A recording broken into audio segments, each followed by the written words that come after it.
restart.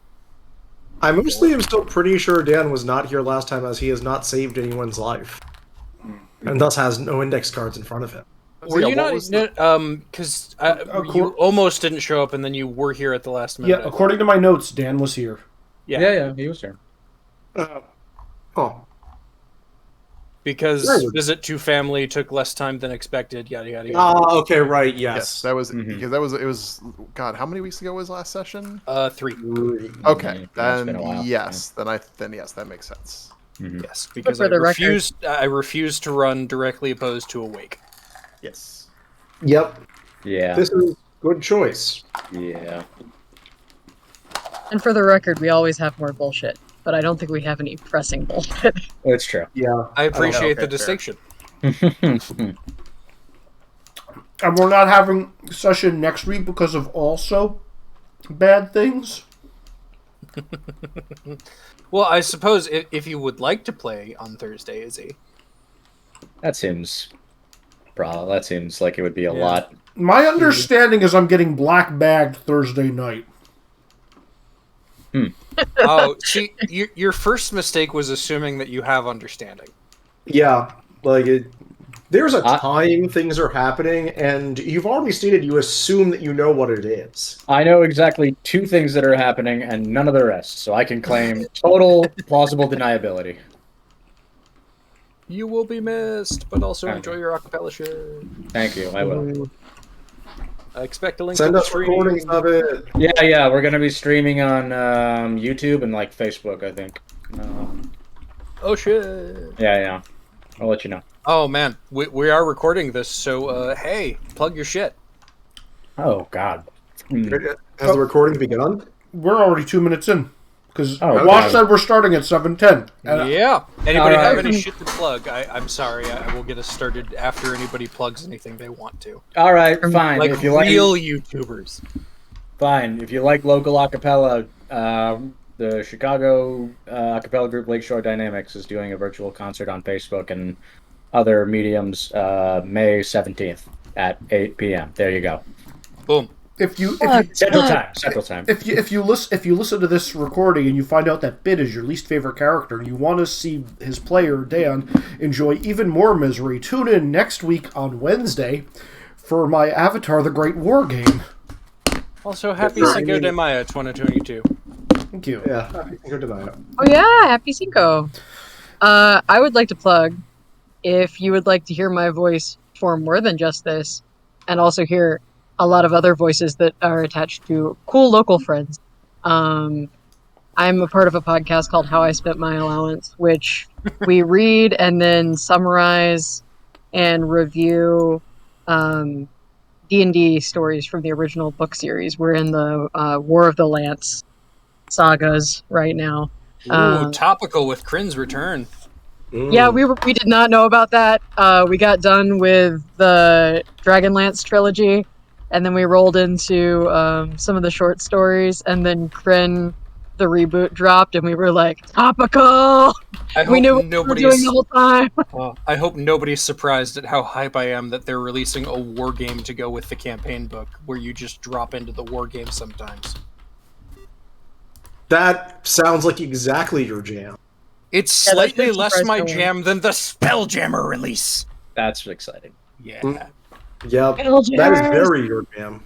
Yes, I've been running a fucking Spelljammer campaign for, oh god, it's been like 5 years now. Wow. Damn. Yeah, and it's still going. Well okay, done. but we're talking about this campaign. Anybody else have anything to plug? Going once.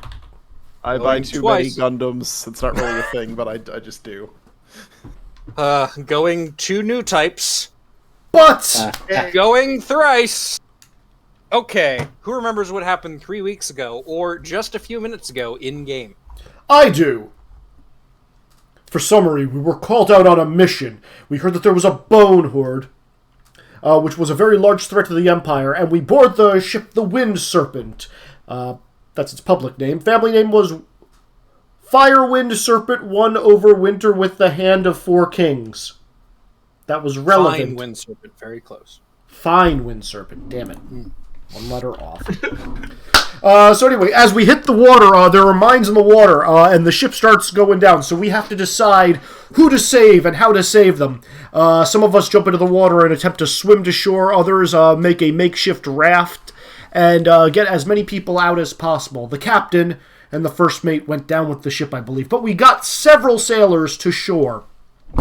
Chronicle managed to heal the people who had been injured, taking on their injuries so they were able to walk. And we land away from the section that we were told was the belly of the beast, where the enemies were most numerous.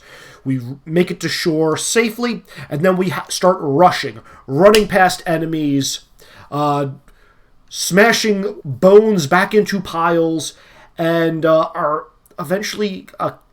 I forget, was it a laser or was it a cannon that started shooting at us? It was a laser cannon. Okay, a laser cannon started shooting at us. We managed to get through the first part of the beach, finding a passway that we had located that we are able to avoid artillery shell, and we end up going into a new area.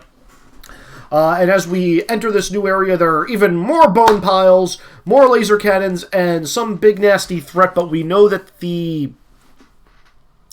God, what was it? The temple flame that we need to light so we can actually have a post on this island is just on the other side of this open sea area. And our goal is to keep the flame keeper alive. Yes. So, very slightly more detailed, just to give everybody a quick refresher on what your goals are here. This was supposed to be a simple infiltration mission where you guys found a secret, where you guys would infiltrate, quote unquote, a secret area as a backup location, since Winter, the shrouded marshal, is fucking paranoid after the Heart of Dawn Command was attacked by an assassin fucking blade storm creature. And she sent you guys and somebody to become a new Flamekeeper. So your initial job was to just kind of get in quietly, and then you had plans. Mm-hmm. And then our ship sank. We needed that. And you guys made it through parts 1 and 2 of making your way towards your target location. You have... everybody, please just give me like a sentence or two on what you remember about the characters from the Wind Serpent that you have claimed for the buddy system. Sure. Remember, if you take 2 wounds, one of them has to go to them, and they will fucking die. I'm pretty sure one of mine was dead. No, you guys have been very great at defending them. Yeah, good job. I mean, look at all of Izzy's health remaining that went to defending NPCs. Yeah. Is this referring to the ones we made or the ones that are currently with us? Both. Some of them are ones that you've made. All of them are ones that are with you.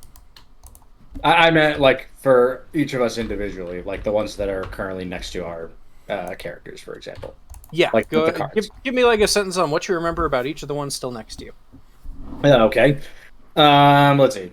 I guess I'll start. My 2 buddies are Borgel Pyre, who's a giant of a man, who's all muscle, is gregarious, who was blind in his left eye. He was very kind of self-sacrificing, if I recall. Mm-hmm. He tried to get people to go before he did. He wanted to go down with the ship. And then there's Quartermaster Nyanji, who didn't really do much other than helping us get some stuff to shore. Older guy, he's a smoker. That's it. Yeah. Mm-hmm. All right. Going next, I have Caliban the cook, who broke his leg as part of the landing and is splinted, and Hunter's actually pretty concerned that he's just going to die soon. He's currently cradling a wooden box of precious secret ingredients that no one besides him knows what's in the box. Doing good things. And then our flame adept, Paletti? I'm not sure how you pronounce that. Palette. And I spelled it, so you know I did it wrong. Oh wait, maybe Dan wasn't here because he doesn't have a shipmate. I wasn't. I actually just confirmed that I was not here for that session. Okay, I apologize for the mix-up. So who is... Somebody should give him somebody to keep track of. Would you like to take my guys? They're just going to die if they stay with me. That's a good call. I mean, I don't know if it's going to be much better staying with me because I'll just disappear, but sure. Does his stealth hide them too? But by the way, our flame adept is someone who Hunter really, really wants to actually help give hope back to, because we're going and helping the Windirni area, or the Windirni area that she was from, that got conquered by the Bones, get new area, and so we can fight back. Mm-hmm. Okay. Who else we got? I'll go next. So the two people I have with were the people that everybody thought were most likely going to die. We have the Malu Deckhand, mid-30s, long hair, very sorrowful, mourning for his wife. Just sad outlook on Her life. wife. Her wife. There is no pronoun on this card, but okay. That is fair. I mean, It- there's a statement to be made there about modern standards of sexuality, but we're going to skip over it because we're time limited. Yeah. In any case, very sorrowful. The sorrow reminded Pout of Pout.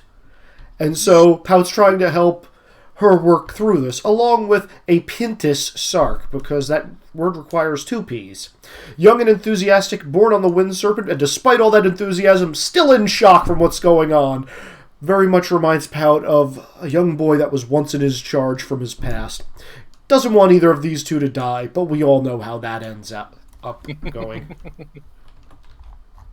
And I have Bosun Tibby Haven, a scarred individual who is a morning person who likes things neat and tidy, parties hard, and then passes out when his shift is over.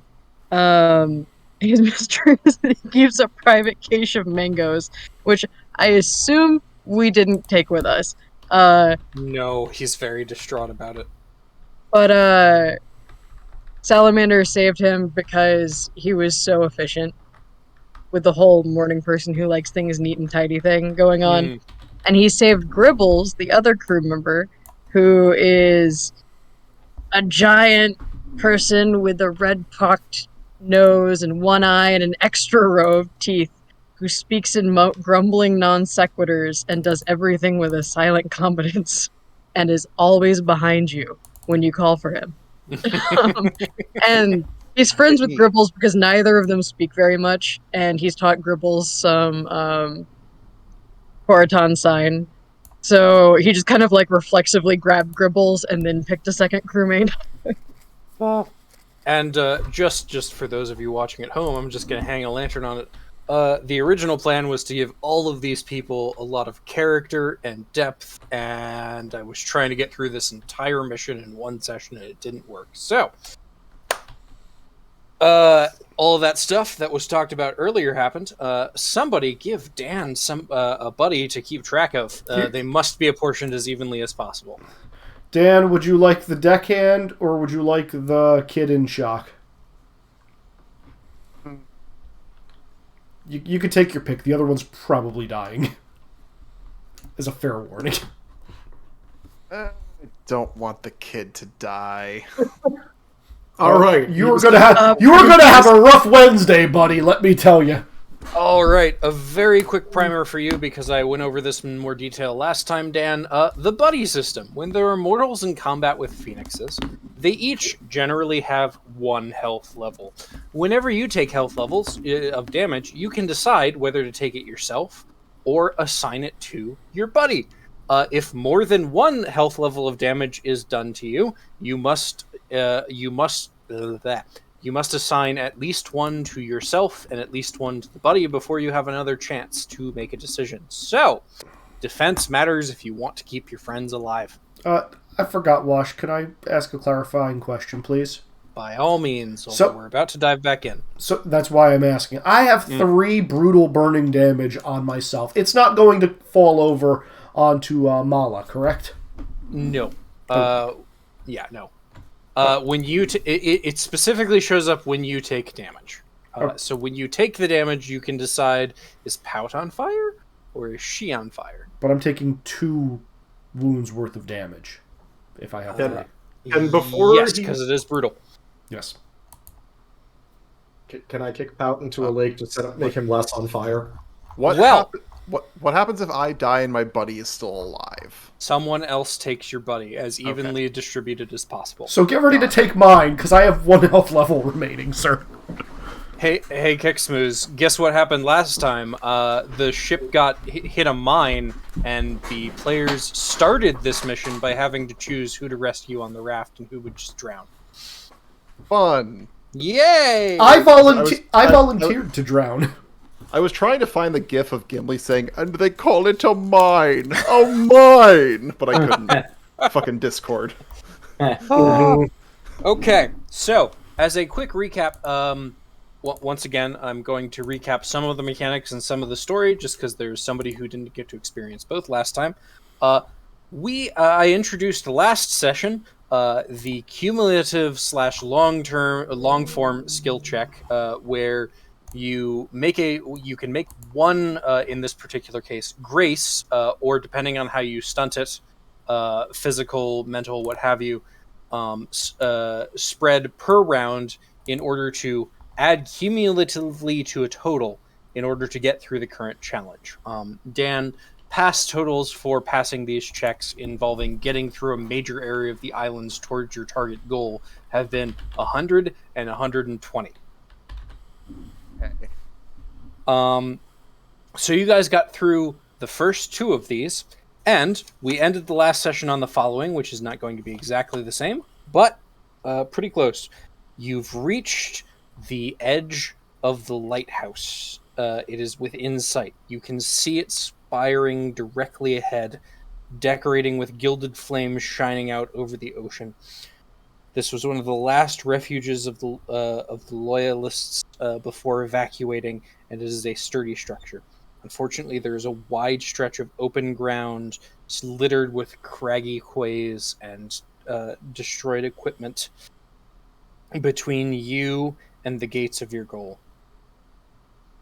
The entrance itself seems largely untouched by the undead, but the grounds have been devastated.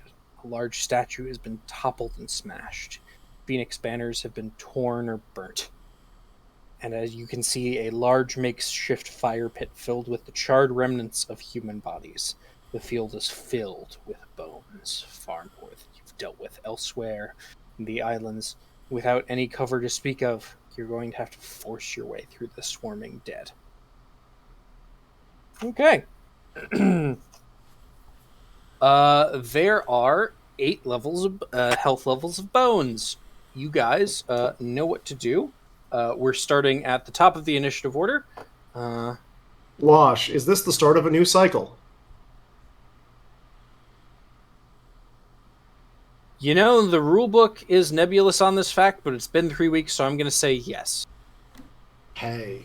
Well, I'm going to take my free action before anything else happens then. Well, thanks, that sucks for me. Boop. Goodbye, Talon. Well, it's at the start of your turn, Izzy. Oh, that you mean, yeah. Okay, so we're going up towards a lighthouse. I think the first thing Hunter is going to do is go for the very last issue of one of my teammates is on fire and needs to be less on fire. And so is going to kind of cover her hands in ice and tackle Pout into a puddle to put him out of fire as soon as she notices this. Okay. So you may in fact make a grace spread to remove burning conditions from yourself, from another Phoenix or buddy on your team. Okay. I am also fine just being straight up. It's difficulty 10 per burning condition. Jesus. Can I use Resolve for hunters willing to suffer some level of pain to make sure that the fire goes out? That all depends. Are you willing to take some hits to do so? Not right now because of the NPCs. That's fair. In this particular instance, I mean personal harm to Hunter, not the buddy. Yeah, probably would be willing to do so. Okay. In that case, I will say resolve applies. You'll probably end up taking a wound out of this. I was going to say, is it a wound or do I get a burning condition? Because that is the question. What would you But- prefer? I feel like I am now also partially on fire is more appropriate. I'm okay with that. Okay. Well, okay, so that's plus 5. It's 10, 12. I can do 14 by myself. Can anyone assist? Yeah, I'll discard a card to give you a +1. +1. Yes. 15 gets rid of 2 burning conditions. No, we need to get up to No, 20. it doesn't. Oh, It gets value rid of the of card one. or my. Oh, actually, sorry, that's right, because I leveled up. It's +2. Yeah. That's 16. Let's see, do I have one? Well, I mean, there's also trait stunting. Mm-hmm. I feel like my traits are not great for this. If you want, you can take a spark from my devoted bond pool to give yourself 2 cards. I'm not sure cards... I don't think cards help right now. But I could get that to get 2 sparks if no one else has traits that help. I don't, unfortunately. So I combed through the rules again, and I'm making this spot call as a GM, and I think it's in the core rulebook as well. If you discard a trait to help an ally, and it's particularly relevant, you can get up to a +3. But it has to be, like, friggin' perfect. Mm-hmm. Yeah, Hey. mine are not good for getting Hey. rid of burning. Hey, how about this? I'm going to say thank you. And as I, clasp my arm onto Hunter, we both feel a power through the pain as the burning condition hits us both.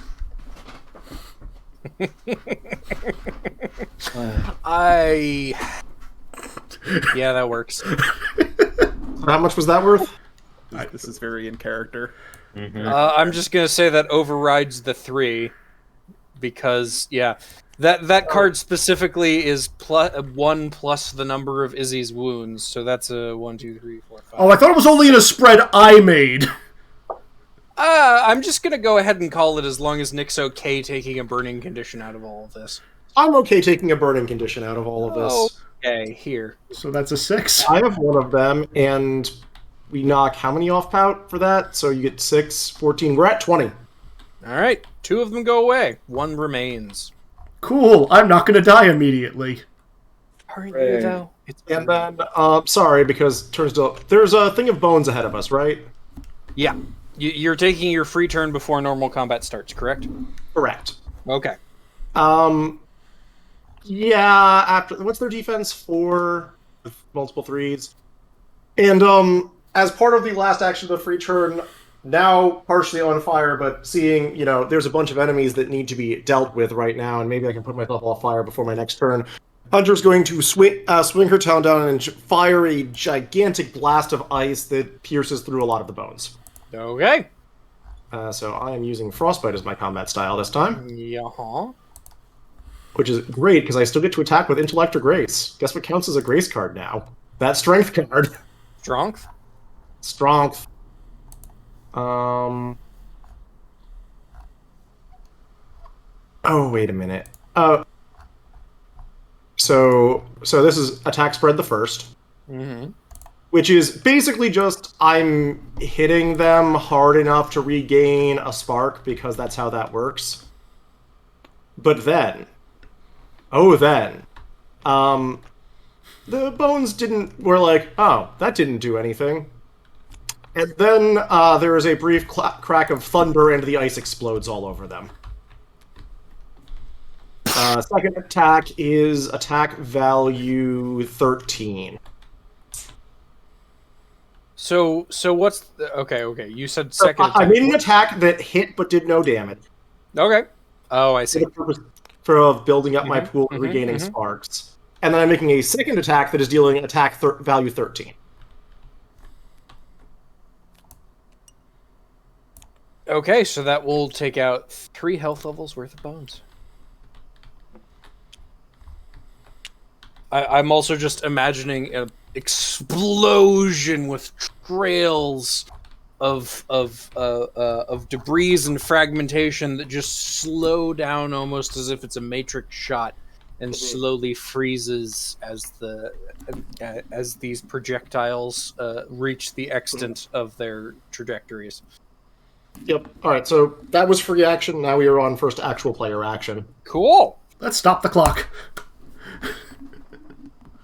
Oh, I didn't start it properly, Oh, but I did. Well, yeah. and if I someone will else only enforce shot clocks if it becomes necessary. It hasn't yet. well, Yeah, I Elle should specifically probably- requested them because I need one. Where's my burning condition, Wash? I want fire. It's this red checker. This right Oh. here. Oh, I thought that was our PC tokens, because that looks like your PC No, token. I moved one from Izzy to you. Ah, okay. You see- Well, See, they're the exact same as my PC token because everything is always on fire when I'm around. fair enough. I would say someone who is not me or Izzy should probably put one of the two of us out Yeah. and then do other useful things. I believe your lesson-specific thing does not invalidate you for words. You can technically go twice in a row. I can advise go you to twice not. in a row. I think this is probably not the good strategic decision right now. Understandable and appreciated. Who wants to go? And for those of you who weren't there last time, I think, though I'm double checking, that the bones in this particular case just go once per cycle. I believe that's what you did last time, but we don't know if these are the same bones. Their specific offensive abilities and regenerative abilities do change depending on what level of the chase you guys are on. So, which PC wants to go? I guess You I'll have go. 0 on the counter. That is specifically moving towards your target area. That Palette knows where it is, and if any of you ask for her or want to use her in stunting, she is the only person, specifically because Winter, the Shrouded, i.e. Secrets Phoenix leader, is paranoid as fuck, only told her where your guys' target location is. That must feel really bad for Bit. Well, that is because Bit was not here. As far as Pout is concerned, Bit's still not here because he hasn't seen him. Yeah, my hand is pretty garbage right now, so I don't think I could do much offensively. I mean, I can go. I can do Okay. stuff. If one of you can hit 10, you can put me or Izzy not on fire. Yeah, my hand is literally 1s and 2s right now. Do not worry about me. I will survive even though I am still on fire. All right. So should I be attacking or should I be like putting people out? Or you can use a spread in your hand to get us to the location we need to get to. Put people out and move, I think, is the strategic action right now. Okay.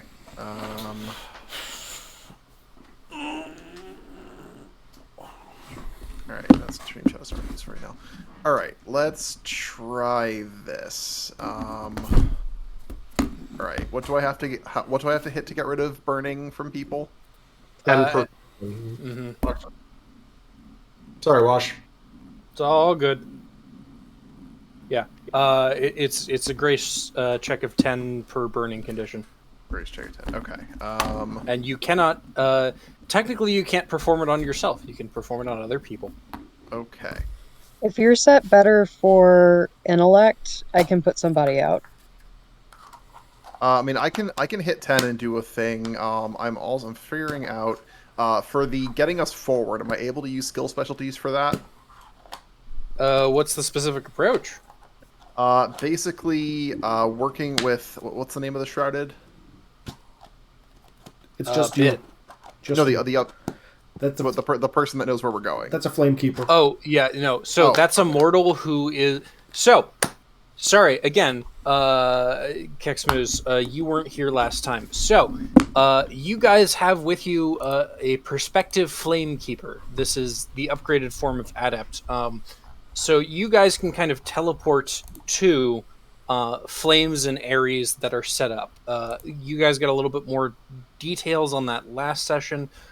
In order to ignite an area, which used to be all over the Empire, now there's like a handful of them, plus or minus around 10.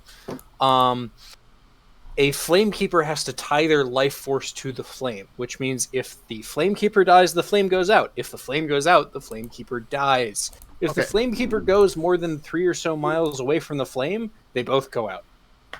Somebody Okay. has volunteered to do this at a secret base, and your job is to keep them alive and get them to the target secret area. Oh, notably, the crew does not know what the real mission is. Mm-hmm. Only we and the adept do. Okay, Mhm. so all right, Dark Souls bonfires, got it. Okay, all right. Easiest way to do this is probably.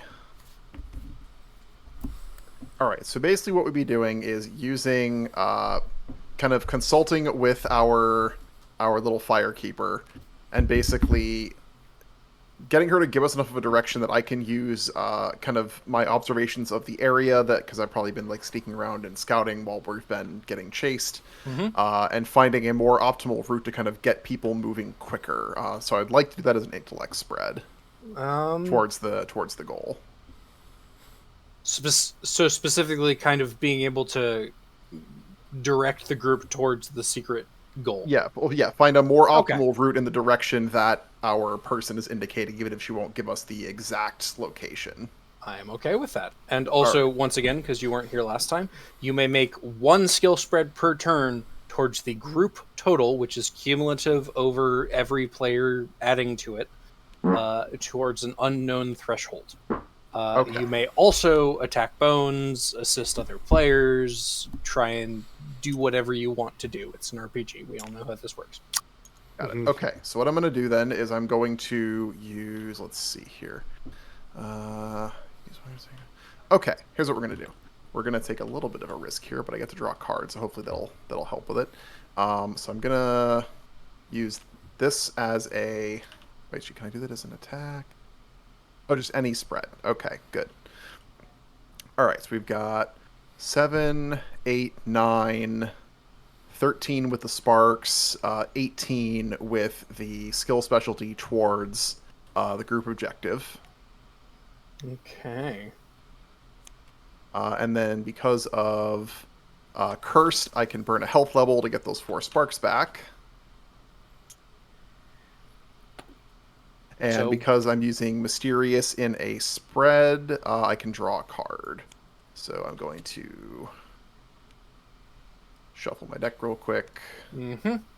So, as a quick reminder, once again, it's a little late now because I want to keep things moving. But if you gave me a detailed description of how each of those traits factored into your approach, you might have been able to get more cards in.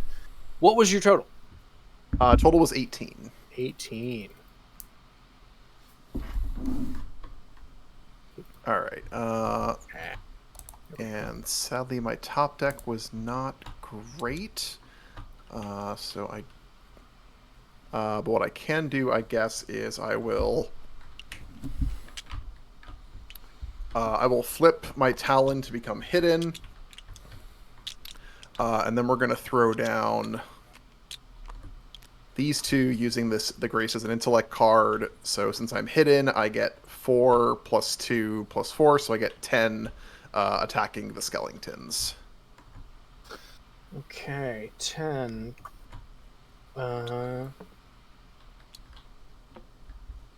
Okay. Hey, did you There you you took a wound there, right? Bit. I burned a health level specifically. I don't know if how that interacts with your ability. That gives is a Izzy wound. cards. That still gives you cards. Okay. Mm-hmm. Then yes. It's technically GM discretion, but I've been trying to be generous with it. The key word is injury. All right. And just as a quick reminder to everybody, because it seems like nobody's remembered it's here. Hey, look, it's the torch with environmental elements. I remember. I that. have a plan for Brilliant Shortcut, but otherwise have no plan for environmental elements right now. By all means. So, real quick. Adding would adding burning to the target actually help? I don't unclear know. to you at this time. Okay. All right, I guess we'll hold off on that then. I'd say depending on what the cost is, we might as well see whether or not they burn. Okay, fuck it. But I'll spend. actually, Pout's probably going to kill the rest of them, and the condition will be gone. True. All right, I'll save the spark then. I'm just going to use. Let me look at the effects here. I will use the sparks from the smoke and sparks from the fire pit as a distraction to become hidden again at the end of my turn. Nice. Okay. Let me just cross that off here. Okay. There we go. I don't. Okay, so you just Palette has been trying to keep her resolve together, but you guys have just been literally running through a constant deluge of undead, and you just kind of here. She didn't even know you were here. None of the wing were sure you were here, but you were. Just waiting to intervene at the right time. You just kind of shake her, and she remembers you exist, and you're like, okay, where are we going? She gives you the information. You, there. And you're like, good. And then you bounce away and kill two of the bones that are just running up on the whole group. Which player's next? I mean, I can help you. I can help get more people to safety. But... I would like to be not on fire before my turn, but otherwise, whatever. Oh, I can try putting you out. Yeah. That's what check was it? Grace? Yeah. Okay. Izzy, what happens if you're on fire when your turn hits? I take a wound and draw a card and don't give a shit. How many wounds do you have right now? One. I believe, yeah. But I Oh, regenerate. I was reading yours backwards. I was like, why the heck are we putting out? We need to put out. Oh no, red is how much I have left. Black is it's dead. But it's okay. I regenerate when I'm at 1 HP. Mm-hmm. Wait, so how are you specifically taking when he's at 1 HP? Huh? Never mind. If you're going to survive the next turn, I'm not worried. Yeah, I regenerate. I take the burning damage. I draw a card. I'm good. Don't worry about it. Specifically, Izzy regenerates a health level at the beginning of his turn if he only has one, and then he takes one from the burning. Yeah. Oh, okay. Let's see, I can use one more card. I forgot we made the "this is fine" joke last time. All right. Yeah. There's not a lot I can do here, but definitely savior applies, and I'm sure I've had people on fire before that I could put out. So that's 4, and I will spend a spark with my talent to add 5 to that, which brings it up to 9. This will be healing as well, probably. So that brings it up to 14. Well, what are you specifically trying to do? Put out the burning on. Okay. Yeah. So. Yeah. Oh, in that case, healing definitely applies. Yeah. So 14. That's what I got. 14. Who are you targeting? That was Graves. Yep, so Hunter is no longer on fire. Yes. Okay. That's my turn. All right. Draw back up. Yep. Use more high value cards. Do you want me to go? Because I can give everyone card draw now that I'm not about to take a wound on my turn. I mean, I could spend one card to kill everything and then just throw the rest of my hand, with the exception of the 2 good traits I have towards moving. I think let Pout go before me then, so I can give him a card draw for his next turn. Okay. So Pout's gonna go, still on fire, and you see him run forward towards the crashed hulls of the ships. And you can see like the pain in his face as he's burning. He's on fire, but it's okay. He's healing through it, so he heals, and then he doesn't, and he draws a card. And as he runs towards the hulls of the ship, he scales the side of it, jumps up, and then using his rubber chicken just kind of like backhands the mast, cutting it down, and then runs along the mast, crashing it down on top of the remaining bones. Their marrow just kind of splintering and going everywhere. So I would like to make an attack spread on these guys. Okay. They're at that. Okay, I'm going to do this and this. So currently, because of my talon, which gives me a +2, and the number of wounds I have is +5, so that's +7. So the first strike is a 10. So as a note for anyone watching, Pout's busted. Graveless technically should have done some stunning and some other stuff last time, and I've lost it all in the shuffle. They technically should have gotten a turn, but they technically shouldn't have gotten a turn, yada yada yada. Go ahead, Pout. Oh, do I get to draw for crashed hull ships? Yes, you do. Okay. Oh god, another trait? Yes! Okay. Actually, I'm going to take back this 4. Actually, no, never mind. I have to use the 4. So yeah. You drew it. If you drew after the fact, then you don't get to take the card back. Okay, no problem. My hand is only full of 4s, so it doesn't matter. Darn. Yeah, darn me. So the first attack is 10, which just straight up kills the 2 of them. And the next one is 11 brutal damage. Because I can't help myself. I'm just gonna... Yeah. There you go. Hey, do you guys want to keep track of who kills how much this time again? I mean, I've been doing it. I mean, I've got so many here. Next up, because of the mast that slammed downwards, it has made an opening for everybody to safely run forward. And Pout is going to, stand there on top of the mast and say, "Quickly, everyone, through here! There is safety here!" And just waving everybody on. I'm trying to invoke leadership as I make this skill spread. Oh yeah, yeah, that works. Okay. And, does this have to be grace, or can this also be strength? I forget.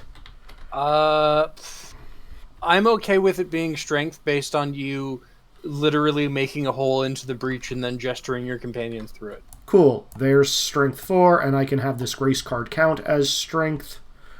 And,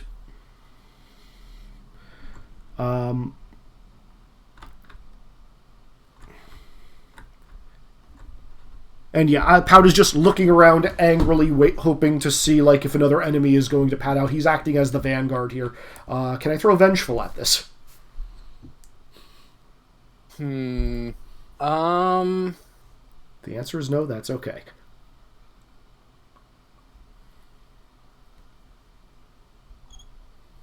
I'd say yes, but it still only counts as a 1. That's fine. That is my spread. So 9 plus however much leadership throws into that. Plus 5. So, and that's my turn. All right. Is it enemy turn now or PC turn? It is, in fact, enemy turn now. And recapping slightly, over-communicating for the sake of communication. In the past, the bones had to be above a certain number of health levels in order to do anything to you guys, the players, which is why you guys have a lot of health levels remaining. Guess what? There's a lot of them swarming here as the bones begin to re-stitch themselves together, and their shields and armor reforms before their bones themselves do. And green bolts of lightning stitch between their joints. Every single player gets an attack of 7. As they just start, as their as their skeletal arms remanifest with just this strange rod device in it, as if their elbow bends towards you, and then these, I guess they're weapons, manifest, and just beams of energy, purple, red, green, and blue, shoot towards your group as if stormtroopers are shooting on you, but errant blasts are hitting. Okay, so Pout dives in front of this, taking the full brunt of it. You can only use that on one other person. Oh, crap. Well, wait a minute. You said attack 7? Does this trigger before... Important question. Does this trigger before their attack lands on everybody else? You know why I'm asking this. Yes. Give me a sec. Who's adjacent to Pout right now? Everybody. I just told everybody to run underneath me for a safe passage. I did. I'd say at the very least I am, because if Pout is in front, Hunter is fighting him for who's most in front normally. Yeah, unfortunately, Izzy, this is pick one other player to block for. Okay. Who is the most hurt? It looks like Chronicle, and he's the one who can hear. So I guess I will pick Chronicle. And you said attack 7, correct? Yes. Before that happens, So, question about that. I assume since I'm hidden, this attack is going at my buddy.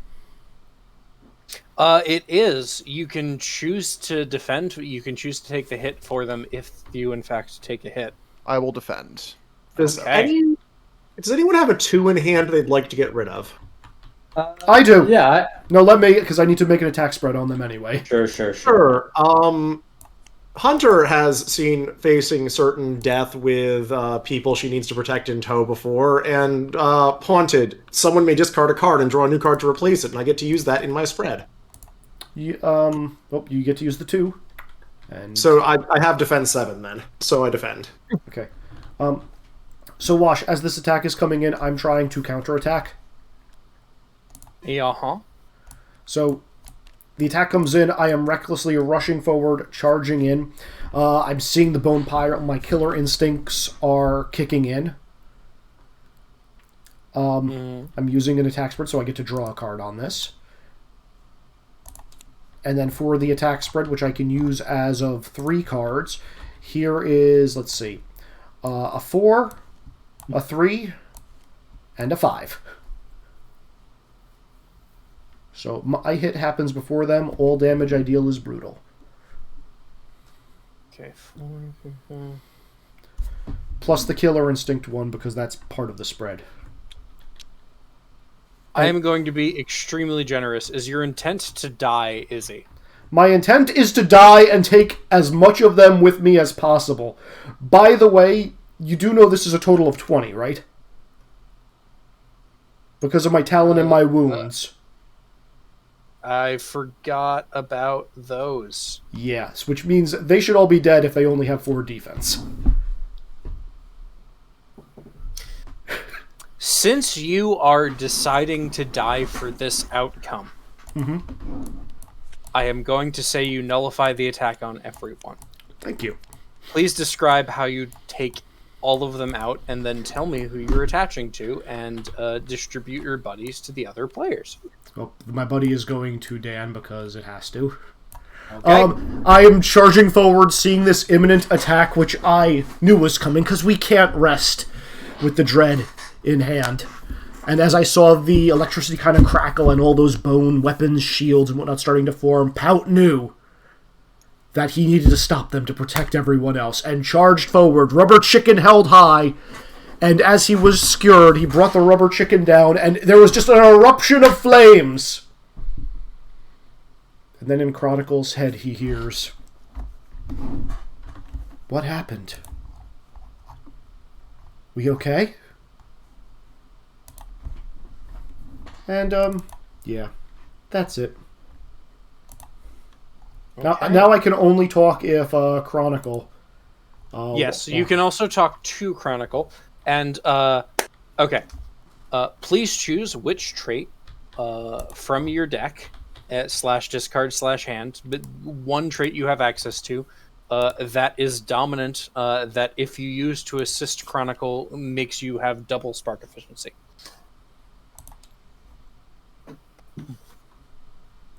Does he get the effect of the, He does not. It is basically if if you spend sparks on him and his action is in line with the trait you choose, your sparks count double. And you may now spend sparks on defense on Chronicle's behalf. Okay. Well, I think the 2 options here are either Power Through Pain or Seasoned Veteran. Well, in the meantime, Yeah. you guys have eliminated the bones, although you see them starting to stitch together again, if anything more aggressively this time. Well, should I... As- Sorry, finish. As Chronicle, you hear that in your head, you feel on your ankle just for a second, the 2 fingers not attached to the rest of the hand scrape against your Achilles tendon, and then you just kind of recoil and you see the hand crawling after you. You have to keep moving. You were saying, Graveless. Should I redraw the cards I would have played on, pull the cards back to my hand that I would have played on defense had Pout not done that? I'm okay with this. I'm being excessively generous tonight. Okay. Salamander, do you want to go or should I?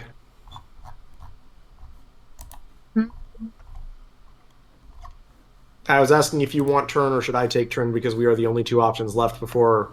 Yeah, I was thinking for a second. I think you can go ahead and take it if you have a good idea. All right. So Are you going to be pushing the points?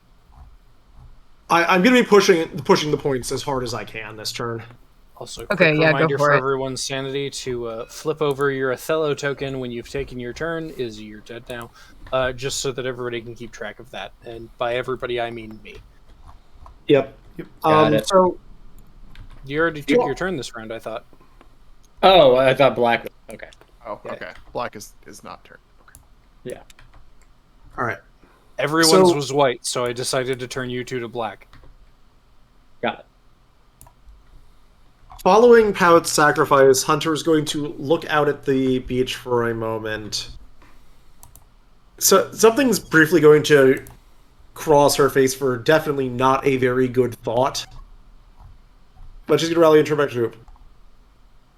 We'll make sure his sacrifice isn't in vain. And she looks to Monte Paulette, who isn't quite looking at the straightforward direction to the lighthouse, but is looking somewhere else.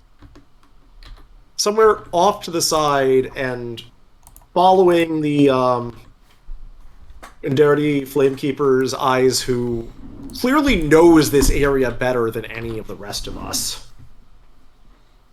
Hunter's just going to like, if you know something better, I'll lead, show me the way.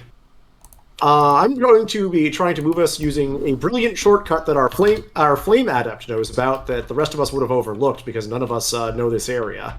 Mm-hmm. With inspiring the group to action. Very haunted by a bunch of the things that have been going on from this. As to, can I stunt these traits in? With a scouting check?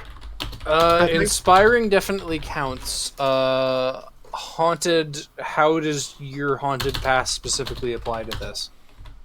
I'm trying to lead someone who's returning to basically the grave, people who are returning to like the graves of their own home through this. I'm not necessarily haunted. I'm trying to deal with that they are. Okay, I will say in general the haunted card is tying in how you are haunted. That said, I've read your backstory and I know trying to get a bunch of people to a place before bad shit happens is in line with that, so it will apply. Okay. I don't think I can justify that, but this can be a grace card, and anyone may discard a card to add it to my spread for free. Because of Haunted, and you get to draw and replace. Also, So inspiring counts as a 3, not a 1. 3, 4... I can just give you a card and draw a new one. Yep. Also, before you do that, everyone draw a card. Oh, nice. Cool. Yeah, I can give you a 3. We're up to 17 right now. I can give you a 2. All right, we're up to 19.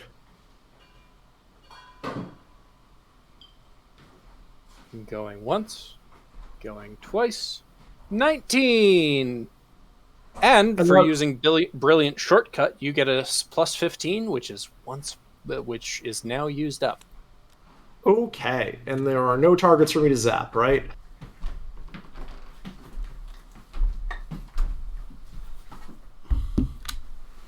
Sorry. Math. I probably didn't get it perfect. Oh well. Yeah, there are no targets currently. They're still reassembling themselves, and you cannot, unfortunately, preemptively kill their health levels. Rude. I'm going to try, and it's not going to work. But not spending a card on that. By all means, burn them, crush them, destroy them. It's the wrong ones. I'm trying to freeze them in place. I like it. But that is turn then. Okay. I want to eat this. I want to eat this. The last phoenix left is Salamandar. I gotta try and figure out something to do. And this is where the timer comes in, because I know myself. You have a big hand. You have many options. Yeah, I have a big handful of tiny cards. Sounds great. All right.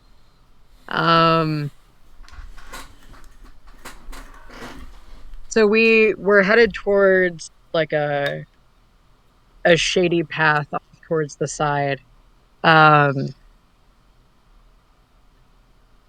Secret base underground somewhere near a lighthouse. Okay. So You guys are in the jetties kind of area. heading off in that direction, I'm gonna be a little bit stupid because I have a reputation for this. And dart out ahead of Hunter as she's leading the group, and start finding the way, as we go. And the reason that I'm running out in front is because I'm starting to light little guide fires, kind of like the floor lighting on an airplane. Because once I have the head of the trail, it's pretty easy to follow. It's still there. But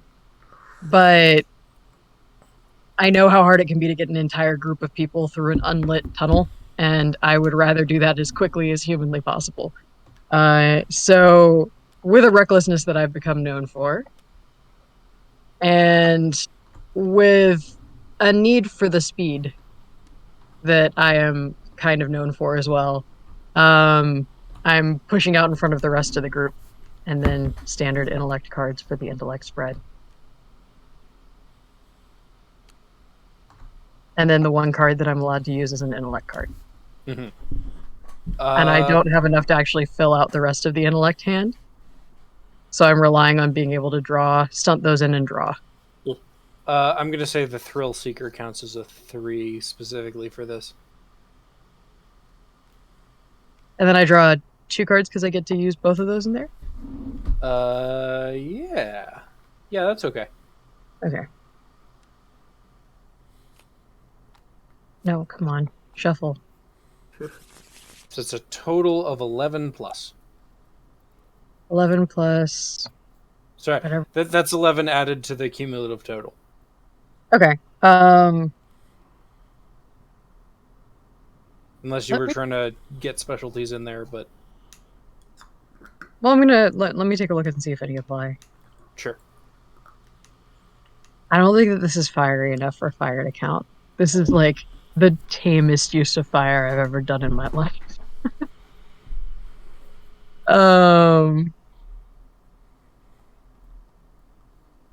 I did in drawing though get another intellect card that I can toss in there.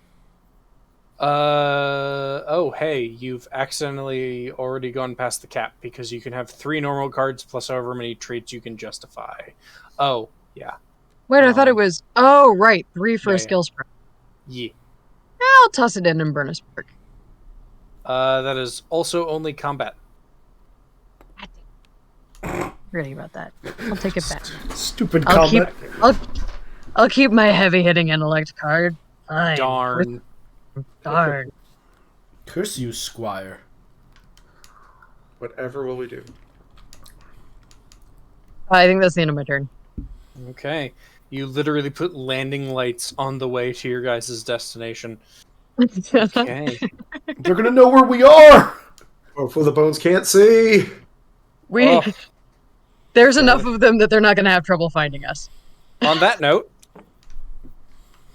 Fuck. If only I was here to smash. 7 attack on all PCs who are still alive. Is this a melee attack? That it is. Wait, we got to the end of our round. Does that mean we get to draw back up? Oh, sorry. Did you want to make any other spreads on your turn? Sorry. No, I just can't remember if we draw up at the beginning of our next You turn. draw up at the end of your turn, which is why if you make a defense spread, you can't use it on offense. Oh, so I can draw back up now. E. Yep. I'll use Poor Grace here, and I'll use my combat Shining Mirror style.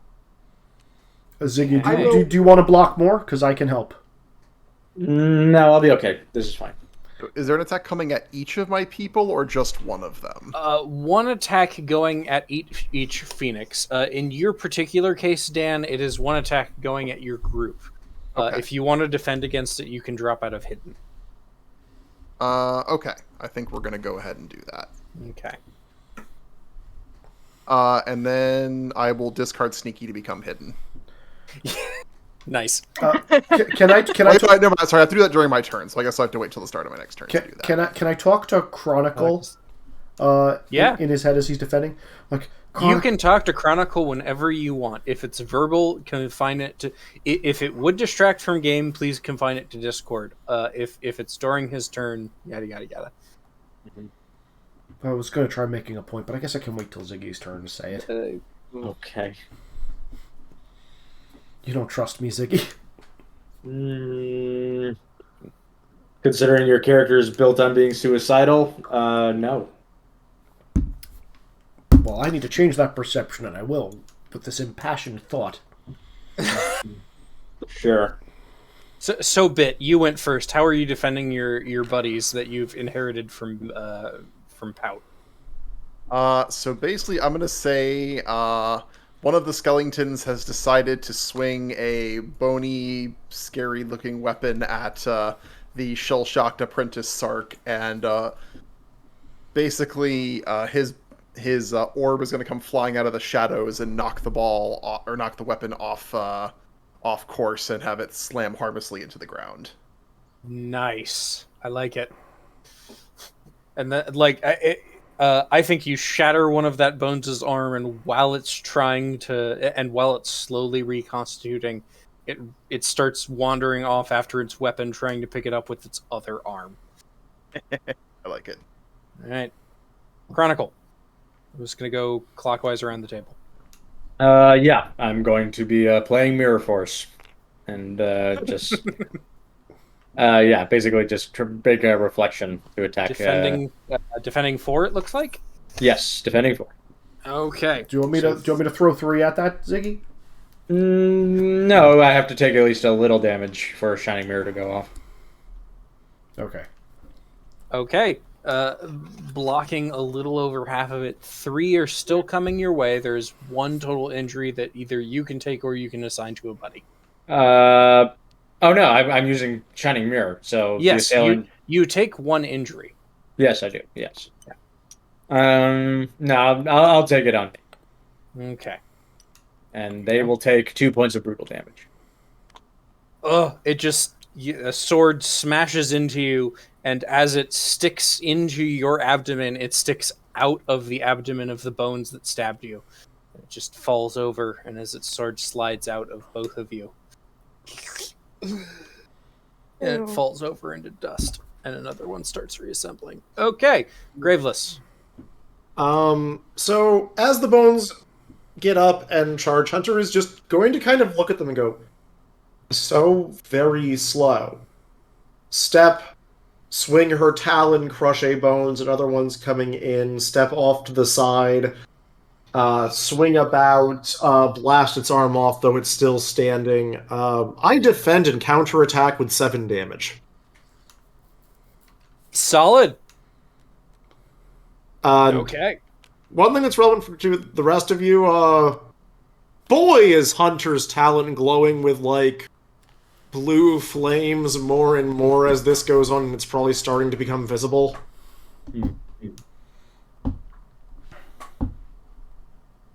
Okay. So that is going to take out one of them.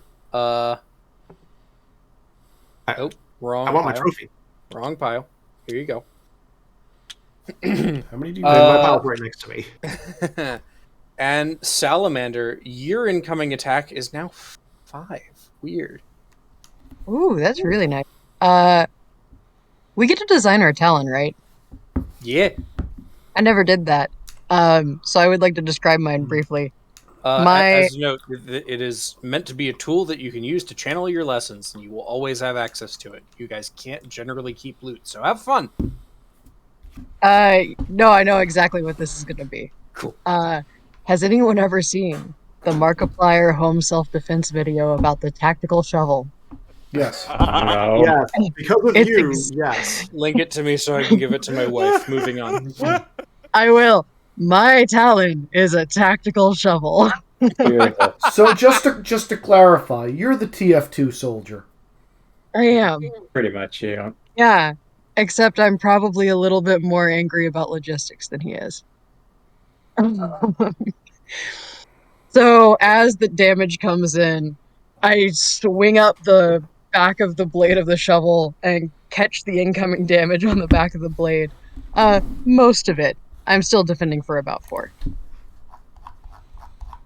Okay. It is 4. I said about 4. I meant 4. Yeah. So one damage gets through, which is not enough to injure you.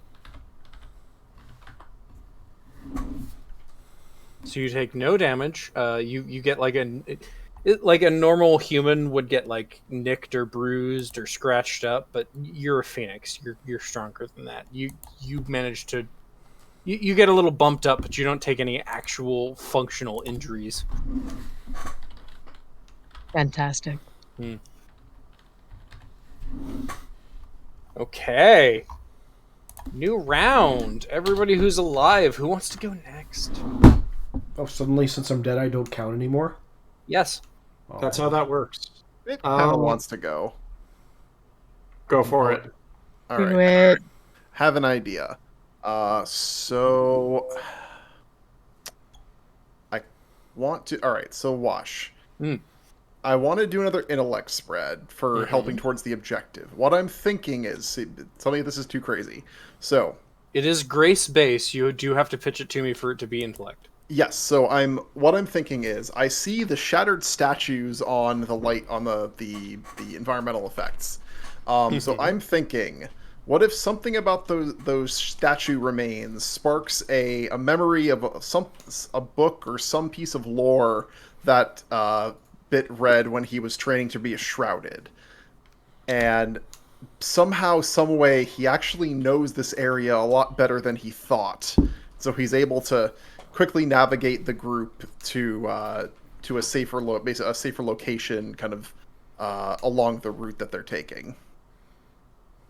Okay, so Basically, sudden piece of insight about where to go and get the group moving faster and safer. I want to try to use lore as a skill, and loop in the shattered statues as kind of the spark for where I got the knowledge from. all right, I'm good with that. Draw your card. Alright. I will say that something that Palette said about where you guys are headed combines with something that your first mentor told you in the Crucible, which he or she was a little cagey about, but it just all kind of clicks into place now. There's a secret entrance. All right, so we're going to use that as an int card. We're going to go ahead and use Cursed again, which actually lets me draw another card. And then, let's see. We will commit 4 Sparks again, so I can do the same burn a health level for Sparks trick. I think that's it. Yeah, we'll go with this. So that's 5, 8, 12, 13, 18 with the skill, and then is there a bonus for using the statue? No, you get to draw a card like normal. Okay. The brilliant shortcut gets you a bonus. Okay. Yeah. All right, so that's another 18 towards the objective. And I'm going to discard Sneaky to become hidden. All right. And then I'm using Curse to burn a health level to get those sparks back. So what was your total added to the cumulative here? Total of 18 being added.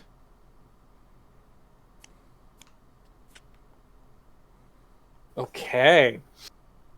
That brilliant insight puts you guys over the edge. You did not need 100 this time.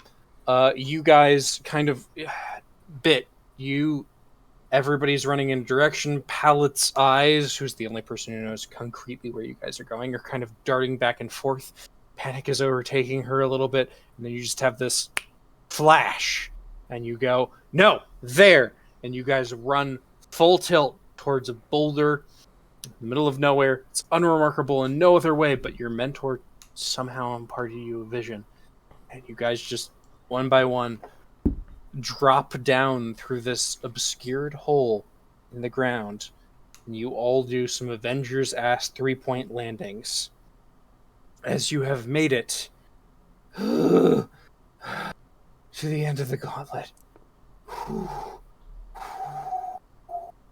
All is quiet and still within the temple. It's untouched by the bones. The lamps are empty, and the halls are dark. The light of your talons reflects off gilded images of the champions of the dawn. Those of you who make it down, as you guys have now made it through that entire scene,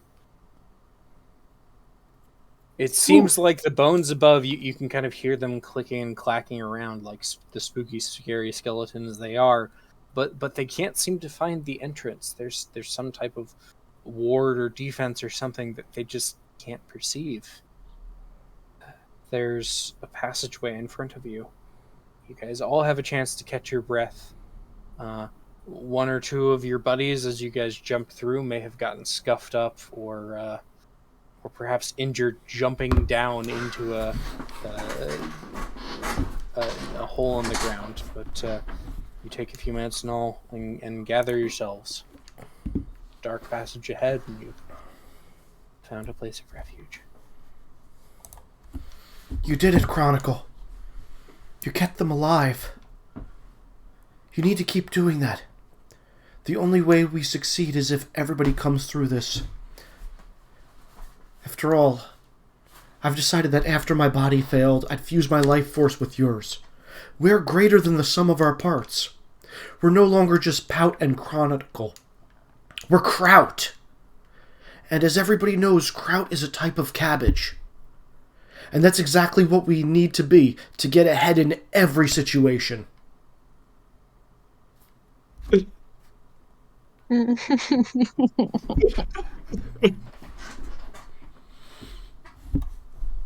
Hunter's still very high on adrenaline after landing and probably spent a good amount of time catching people as they slid down and fell. Salamander, after doing the head count, is staring at the walls. Do they have this style of imagery at the Eyrie? What is this style?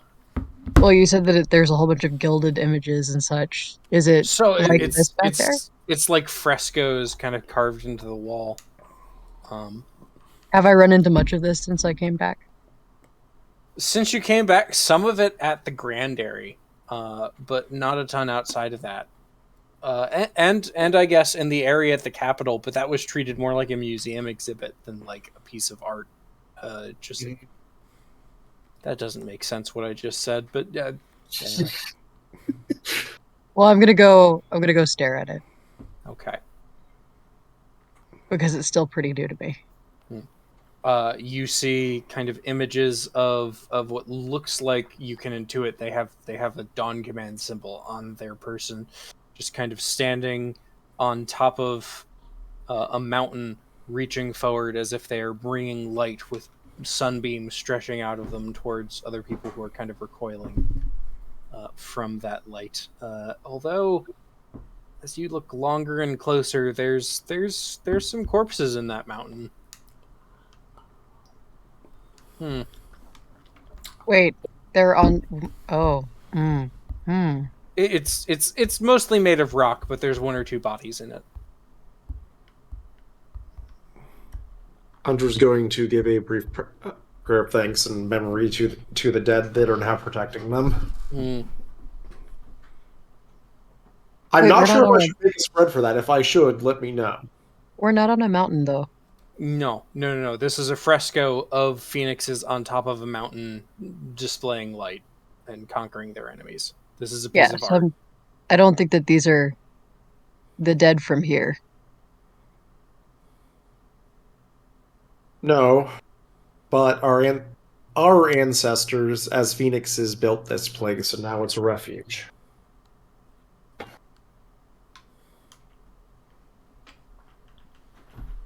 So I'm just And going to give you whatever guys magic is in the air, we have that. I assume we have them to thank for keeping the bones out. So I'm going to give you guys about 5 minutes to collect yourselves after going through what is literally called the gauntlet. If you want to talk to NPCs, let me know. And then we will keep moving. You guys basically are at what seems to be some kind of weirdly warded from the undead hole in the ground that Palette has directed you towards, and there is a dark corridor ahead of you, lined with these frescoes, but you can't make out too much more of them until you go down it. And then holds his hand out towards where they came from and makes little flickers on his palm. Nice. And that's it for me.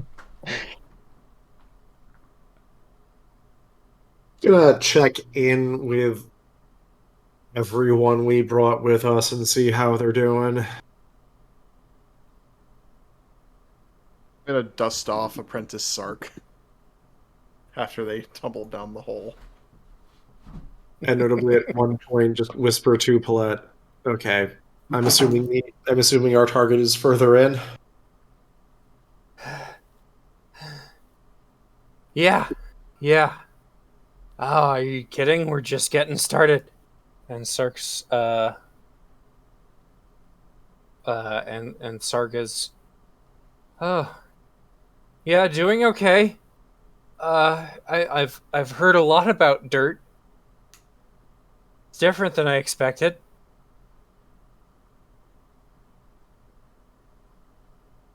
Rocks hurt.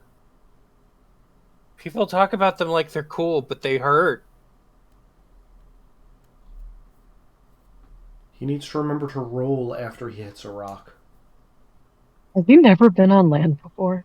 He was born on the boat that that last session opened with you guys hitting a mine with. I know, I didn't realize that meant he'd never left. Unduri really don't like land. They really don't. Weird. Windirny.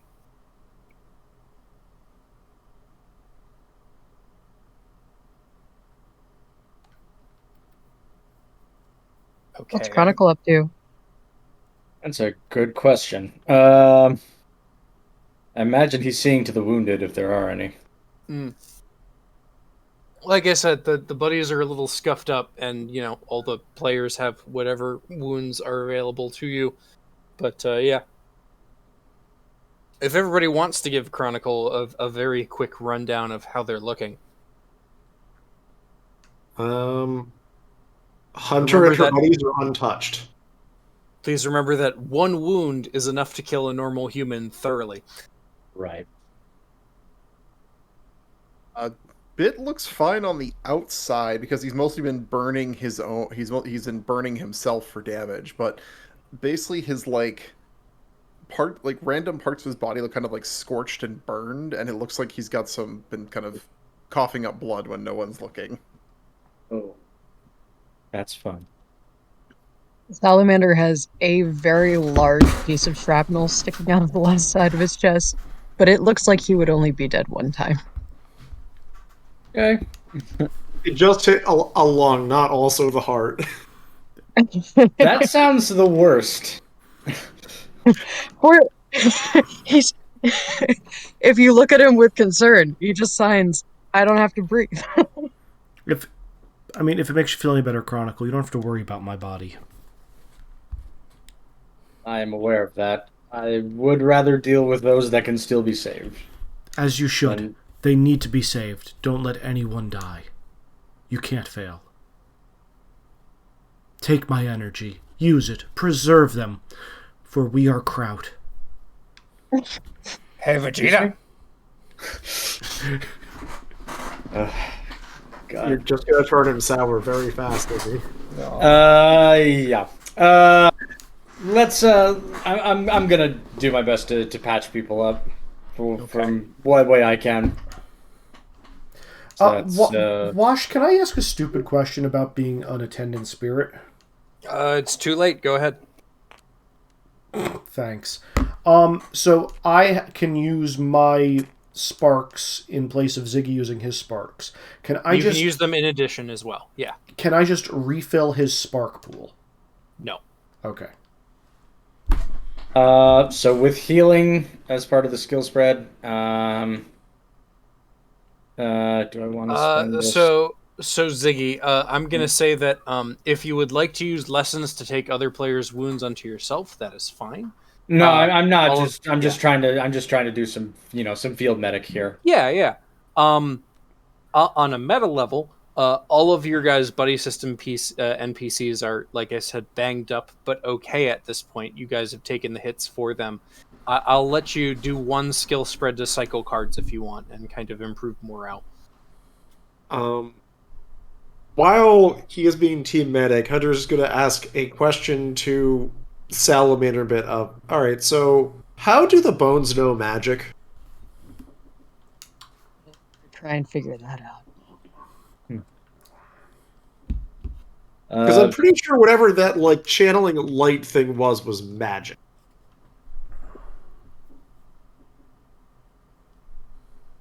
Also, once again, a quick reminder to everybody, we are out of combat. If you are above your normal card limit, discard down to it.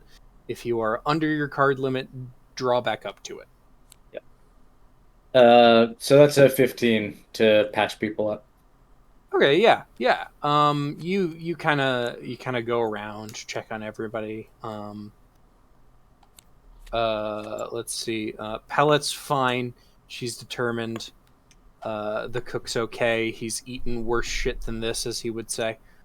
His leg is as splintered as it can be. Yeah. You give a good pep talk to Gribbles. He needs it. You can't tell from the outside. Most of the people can't tell from the outside, but you just like put your hand on his shoulder and give him the nod. You just... and he gives you the nod back, and like you do the equivalent therein with everybody else. Okay. For timing purposes, we're gonna keep going now. The player you guys have. Pariah, can I try to make that check on magic and skeletons? What is your specific goal? Sorry. I'm trying to think about how skeletons would be able to shoot light beams with magic.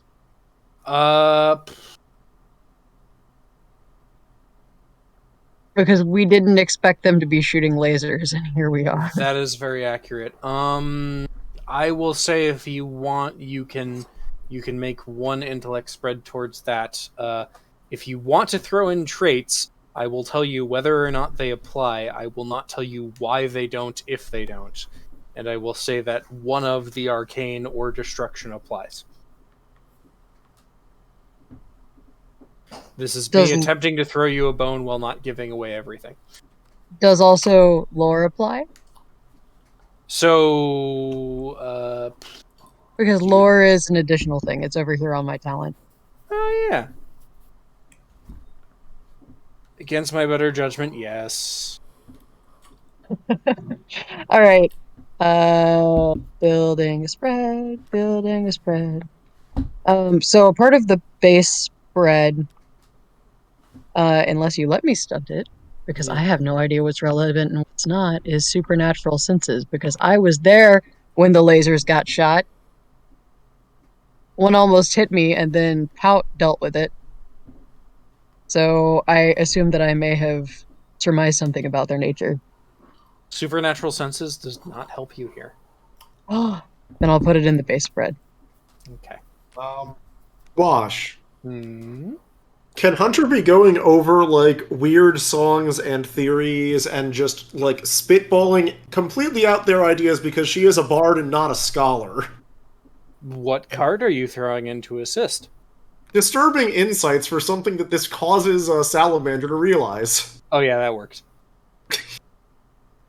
Now I need to come up with something disturbing. Okay. Check another off the bingo card. My mom's trying to call me. Oh. Well, give me a second to Is think about something disturbing. is this a good time for me to bio break? Because I need to do that. No. That might be good, yeah. If you need to, if people need to go do a bio break, you know what? I'm gonna take this clock here and do timer. Yep. 300 seconds. Okay, so 300 Go. seconds to bio break and figure out what we're doing. Be right back. All right, that is 5 minutes, and I will get you an answer when I get back, Eric. All right. Break! Smoke bomb! Ninja vanish.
I return.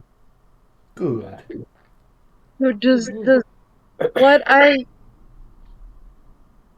does the disturbing stuff have to be like related to the links? No idea. The effect of the card is that you have to reveal something more disturbing than the idea that Dawn Command got recognized to the party. No, I already did that. I was the last one, and the last one I did was that a friend had poisoned me once. Oh, okay, yes. So you need to one-up that. Or rather, I have to pick a party member to one-up that, and I'm really tempted to pick Bit right now, because he says something disturbing, and that trigger out of Hunter's mumbling about random folklore that triggers Salamander. That actually would be pretty funny. I have one that I can one up myself because I didn't go all out, but I think that would be funnier. I think it's funny if I have to pick a Bit who, like, hears a random thing, reveals something, and that just triggers Salamander. Also, that means that we have to figure out why Bit would speak up because Bit's so quiet. And the entire point is going, oh no! So bit us think of a random disturbing thing. Yes. So what it is you have to think of something more disturbing than The last Salamander one was I got poisoned with blood clotting serum by a friend one time when I was alive. So you have to give us something more disturbing than that. It's a game of gentle one-upsmanship. Meanwhile, Hunter. Alright, so they shot light at us that was definitely magic. Could they have stolen Art of the Dawn? That doesn't sound right. Well, there was once this story about a fallen who said he was going to swallow the sun and then ate part of it, and that's why the eclipse happened, but I'm pretty sure Phoenix has stabbed him until he went away. I think I have one. You know, I always found it weird that that some of these like anti-undead wards had to be traced using a stencil of living intestines. Why is that? Well, there's at least some part where entrails were used in like really ancient necromantic rites, but that quickly went. And just kind of like casually studying one of the seals where they are. I think that definitely counts. Definitely wins.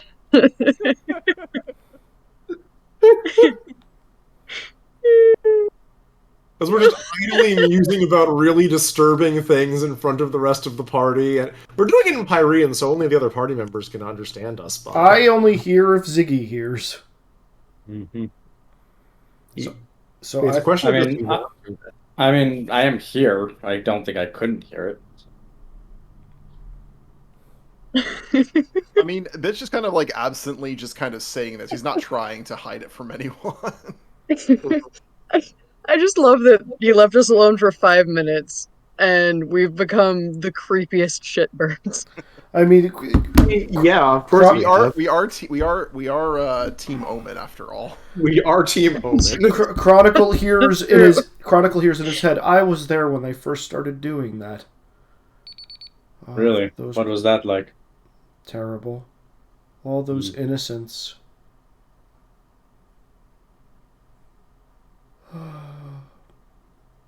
Why, Chronicle? Bitch just like tracing the slightly wavy intestine seal line on one of the walls with his finger. Look at Bit. He reminds me so much of him. Of who? My charge. Then he died.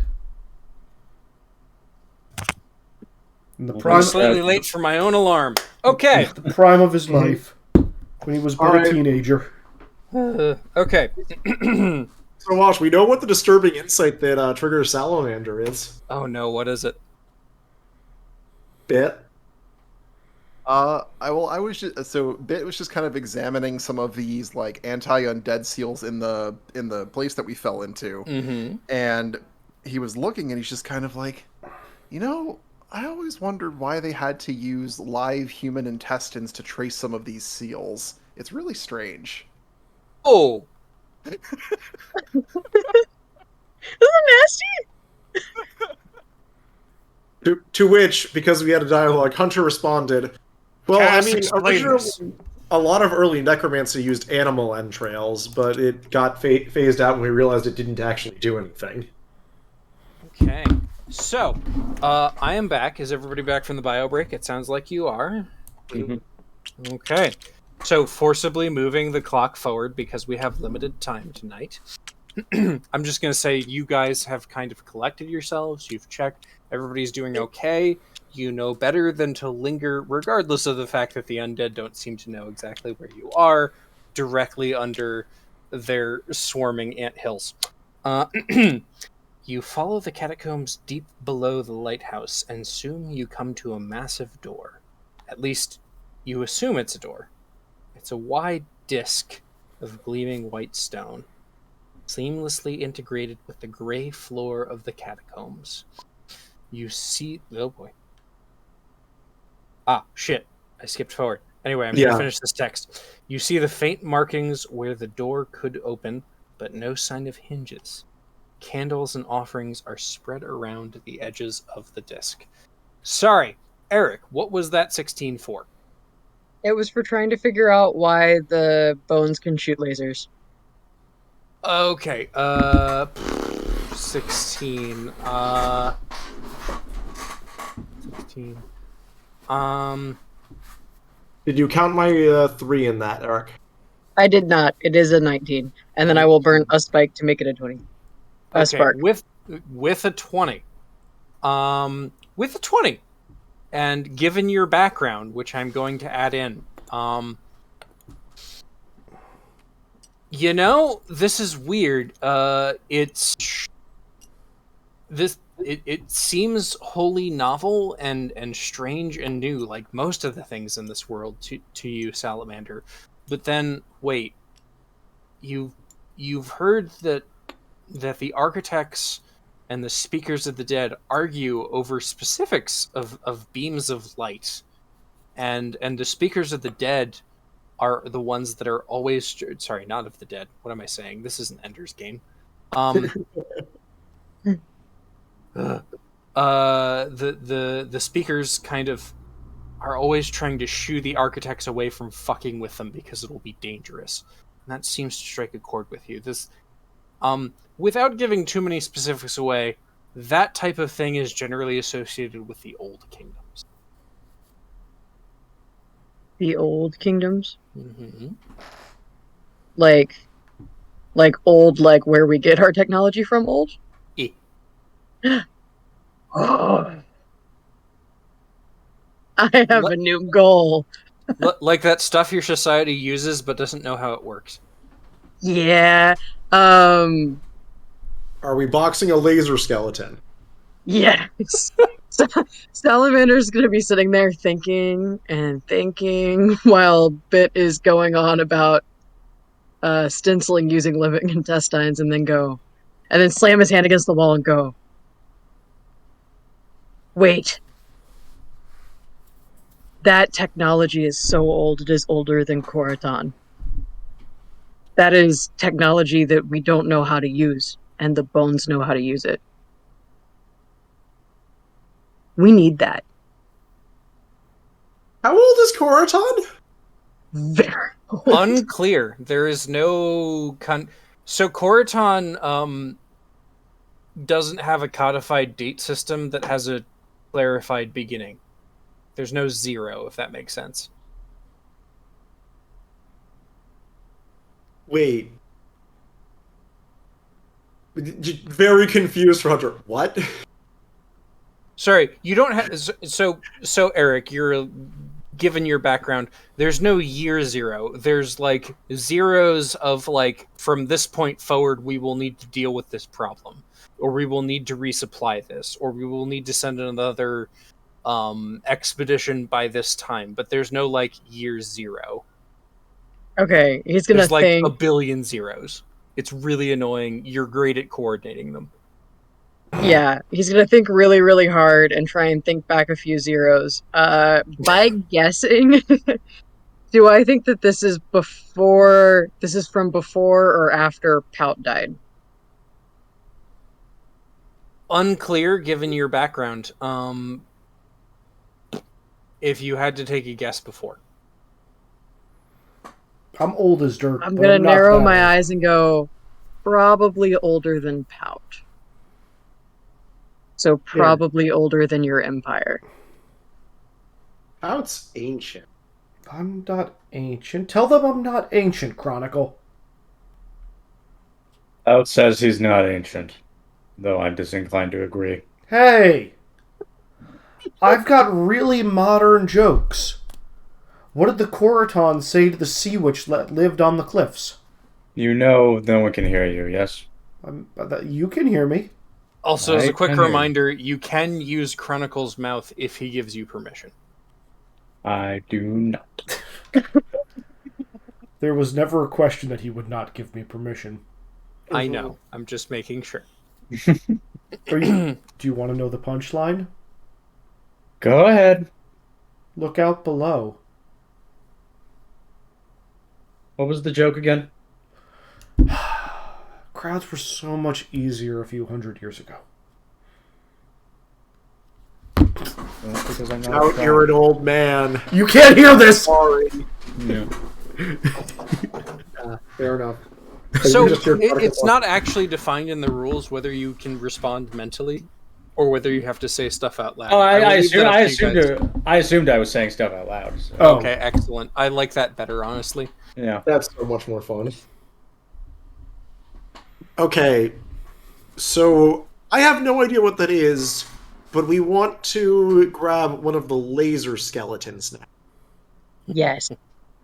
Okay. It would be. And what you see in his eyes is not the reason of a project manager, it is the insanity of a scientist, and it is very easy to tell that this is not a good idea. Do you realize who you're talking to in terms of bad ideas? I know, I just want everyone to know. All right, so we will upgrade to box that. Now, what do we know about this door? So, who's examining the door first? I will, by default, do this if no one else gets in the way. Bearing in mind, I have no skills for doing this besides punch it. And super speed. Does somebody who does intellecty things want to try and get through the door? Perhaps someone who might be good at lockpicking. So I'm just going to shortcut this a little bit. As you guys kind of take a closer look at the door, there's some indentations in it, and then as the dust of ages is cleared out as by your constant ministrations and ministrations and trying to find purchase, there's an inscription in Pyrean around the edge that all of you can read. And it says, "This place is a sanctuary. Let those who would enter prove their allegiance."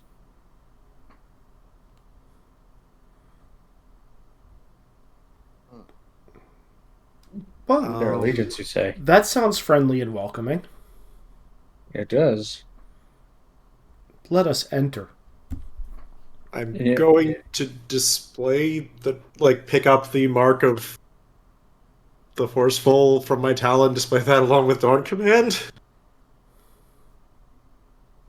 Or, well, the mark of phoenixes in general. I'll ask for entrance in Pyrean. I am Hunter of Wing Omen. Nothing happens.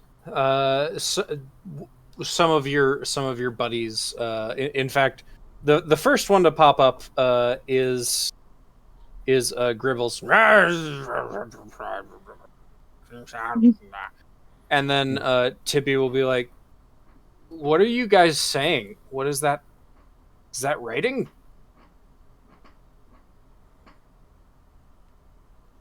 Oh, I'm it's, going to dutifully sign to Gribbles that it's Pyrean. It is writing. We're trying to figure it out. Ah. Is there anything that actually it looks like a door anywhere, or It looks like it looks like a white stone disc, kind of inset into the wall. all right? And I'm going to Palette translate will it kind for of, our go ahead. friends. Okay. I'm going to place my hand on the disc and I'm going to put a little energy into it. Okay. I will also say, Palette. Palette will kind of step forward. This is our mission. I wasn't told complete details. Winter is very paranoid, but the password is Heartland. The Heartland Alliance. I don't even know what that means, but it should get us through. You were saying, Ziggy? I just ask Heartland. Like I say it out loud. Mm-hmm. Were you still putting power in? Yeah, I was still gonna put power into the disc. Yeah. Okay. How much? I'll put in a spark. I'll do it for you. Sure. Okay. Okay, so what specifically are you saying? I'm saying, in the name of the Phoenix Dawn and the Heartland, I ask you to open. Okay.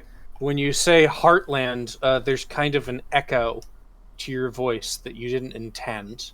There's in fact two. One of them is pout. Just kind of also coming out of your mouth, layered over, saying the same words in the same unison. And another voice that you don't find familiar, almost echoey and wispy, like... And it continues with the word... And then... Clunk. And the circle just kind of starts rolling to the side. To confirm, it continues with the word inaudible to the rest of us, correct? Yeah, I'm gonna say Pout and Chronicle hear it because they're right there, but yeah. Beyond the door, stone stairs lead down into a vault formed of the same gleaming white stone. The hall is about 10 feet across, 15 feet high.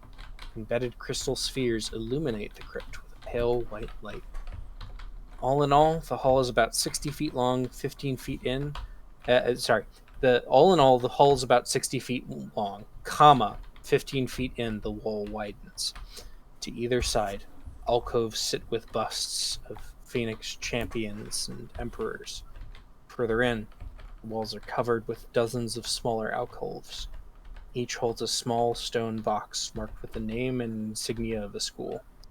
Far end of the hall, you see something strange.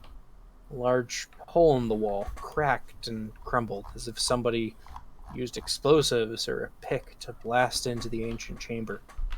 You can't reach the opening to take a closer look, however. Oh, sorry. Nope, never mind. You guys totally can. Can I use scouting to peer at it from a safe distance and have supernatural sight? Oh, yeah, sure. I'd like to Alright. close the door behind us. Okay. You can just touch it and say the wrong answer, and it'll slide over. You're gonna leave everybody outside in the antechamber? Stop him, Chronicle. I Wait, thought we were. they're I thought not we were coming bringing all with of the guys with us. Yeah, let's all go together. Let's all get inside this building. Yeah, they'll shuffle in with you.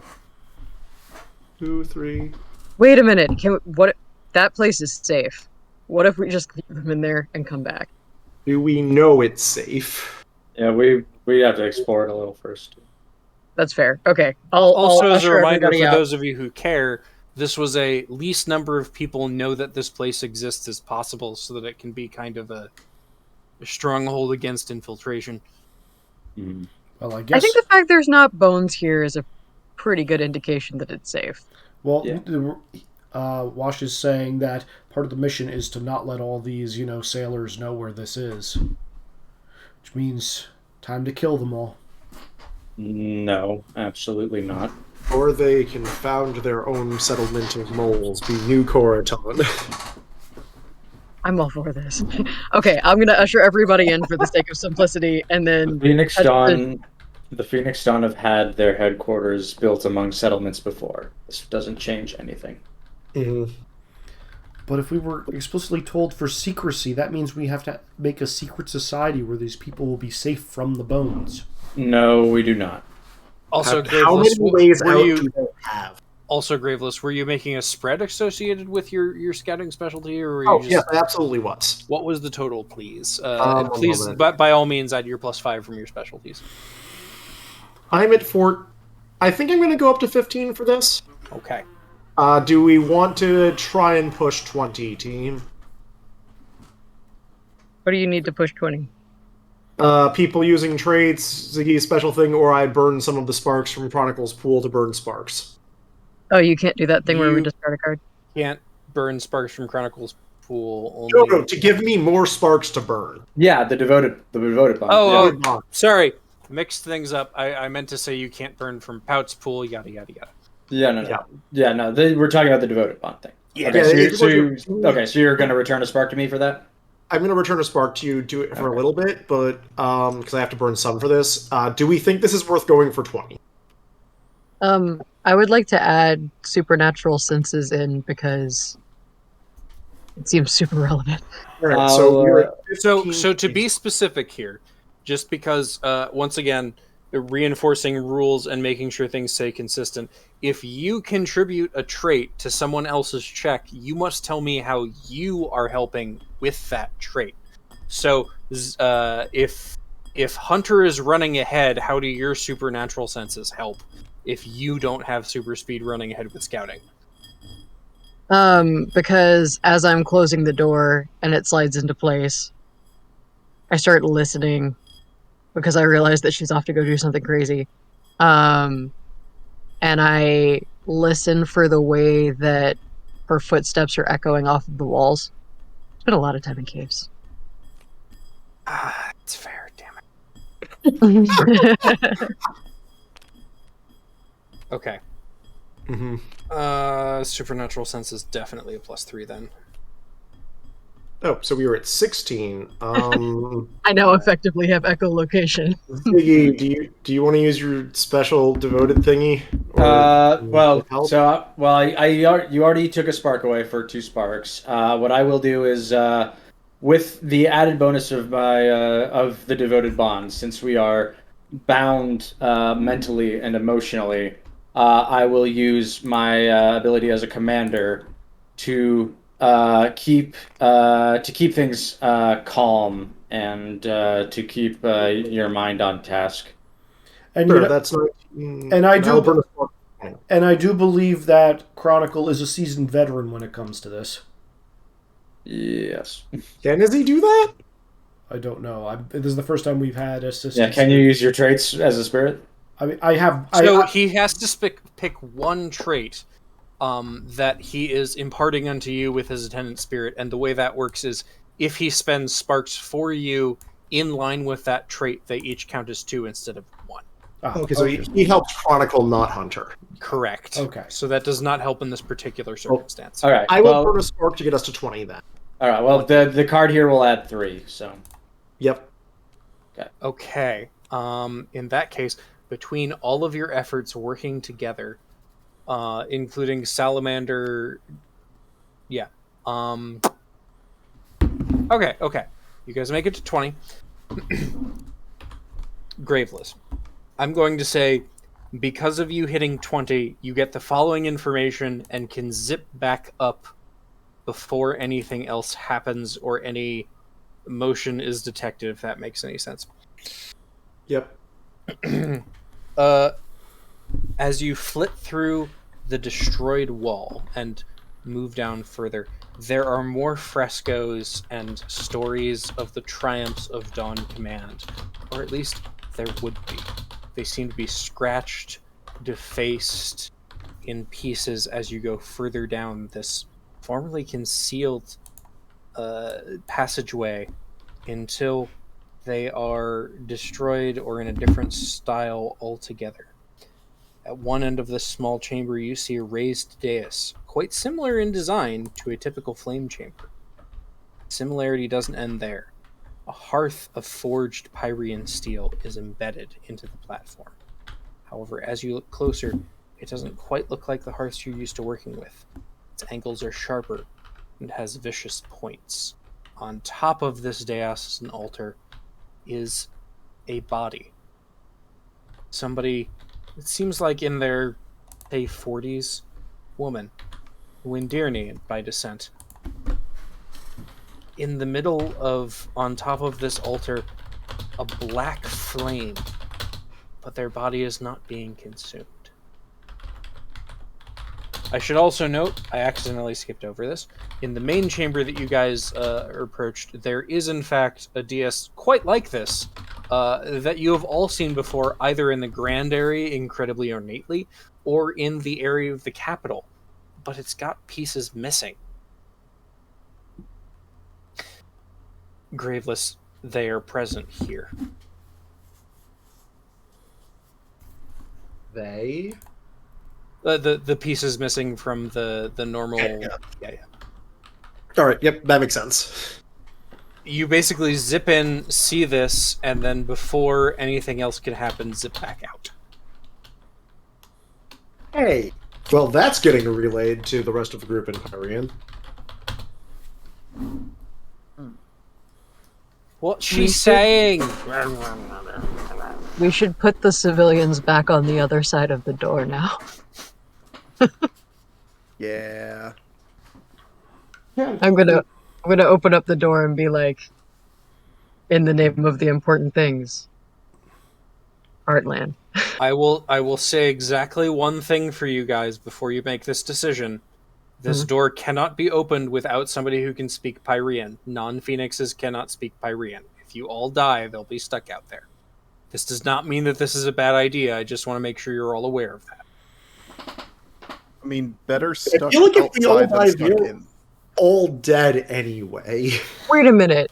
Hang on. I'm gonna open the door and then I'm gonna look to Gribbles and be like, Gribbles, I want you to try and make this door stay open by telling it the password. No, we also need to spend a spark to do that. Also that. No, I just want him to put his hand on it and try and get it to do a thing. And see if it closes. Because if we can leave it open and it closes whenever somebody does the wrong thing, then these people can definitely do the wrong thing. It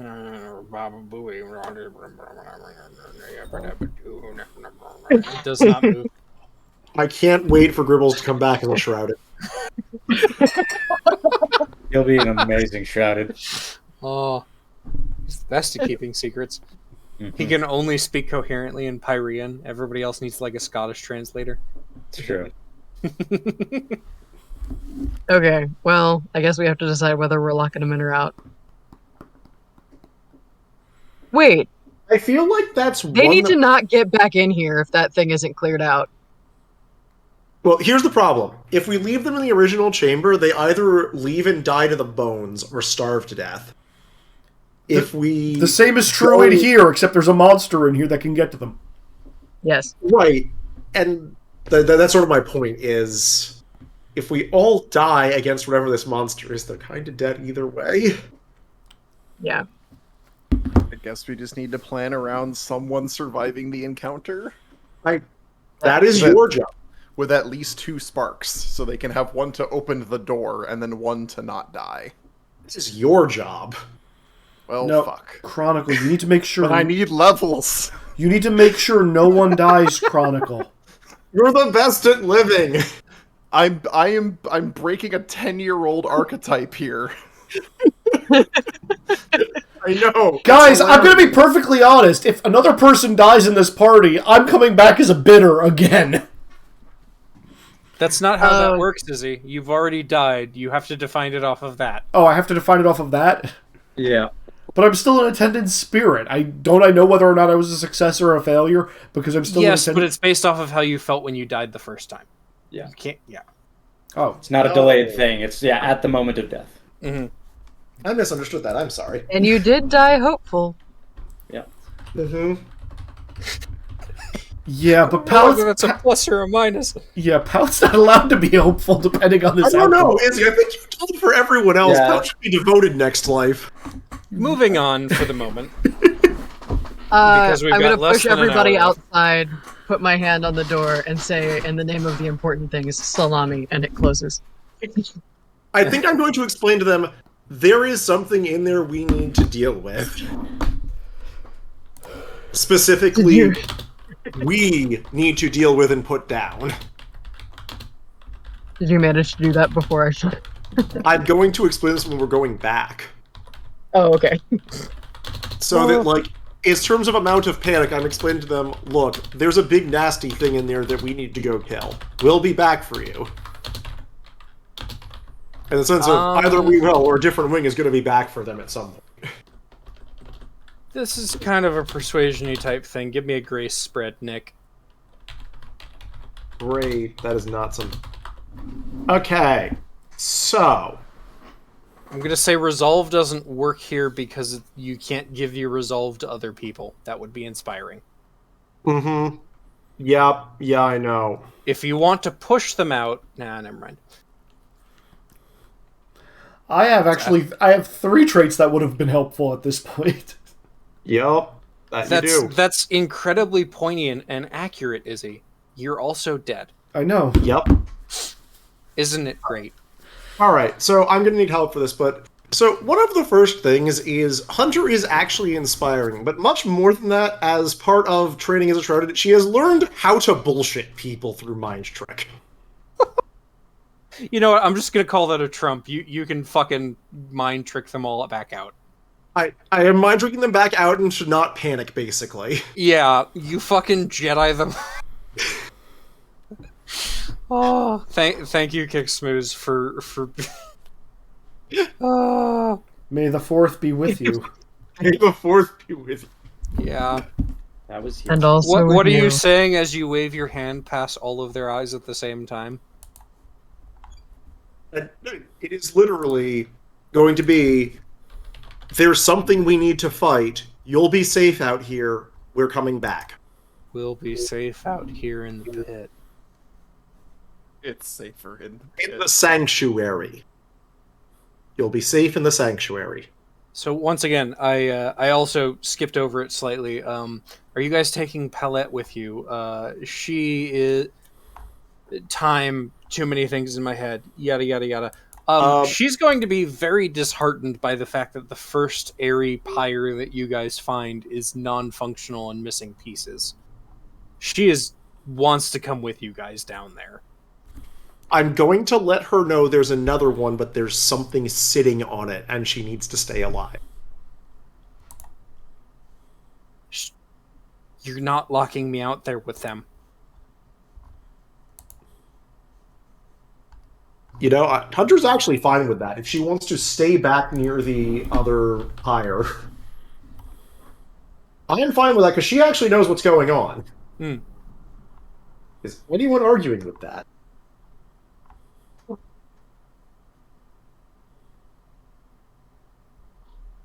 Going once. Going twice. Okay, Pellet's allowed to stay. Specifically out of the fight. Not in buddy system, she's way back. We'll see how that progresses. Okay. Well, that's my What intent. is your guys' approach going forward? There is, once again, you guys are kind of surrounded by alcoves and statues of notable phoenixes past.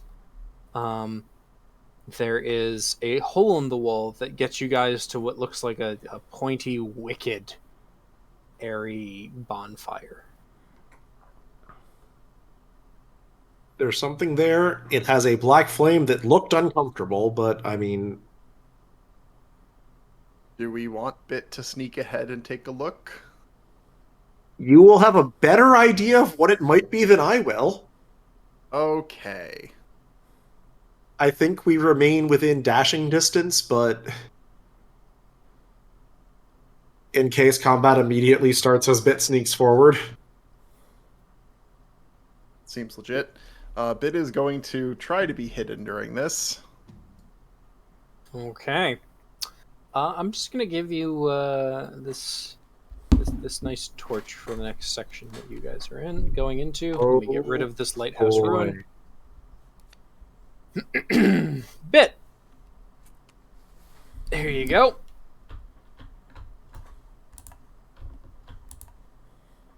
Once again, there's some strange objects in an alcove. In alcoves down here, it's jagged stairs that were clearly once kind of polished and well maintained, and are now just jagged with the ravages of time. And there is a angular, spiky, wicked looking bonfire altar that has woman kind of mid-40s on it being consumed by a black flame. Which element are you using to become hidden? And it can't be oppressive mood. Let's see. Oh, there are 2 urns of ash. Mm-hmm. As a side note, those are full of phoenix ashes. Those of you who are intellect phoenixes can do some ash sorcery bullshit if you want, but that's a longer conversation. Probably sneaking between the rusted mean spikes. Okay. Must you have been intellect phoenixes in your first death for that? I need to ask. We can talk about that after this mission. Unfortunately, I would like to keep things moving for right now, Nick. Sorry. Okay.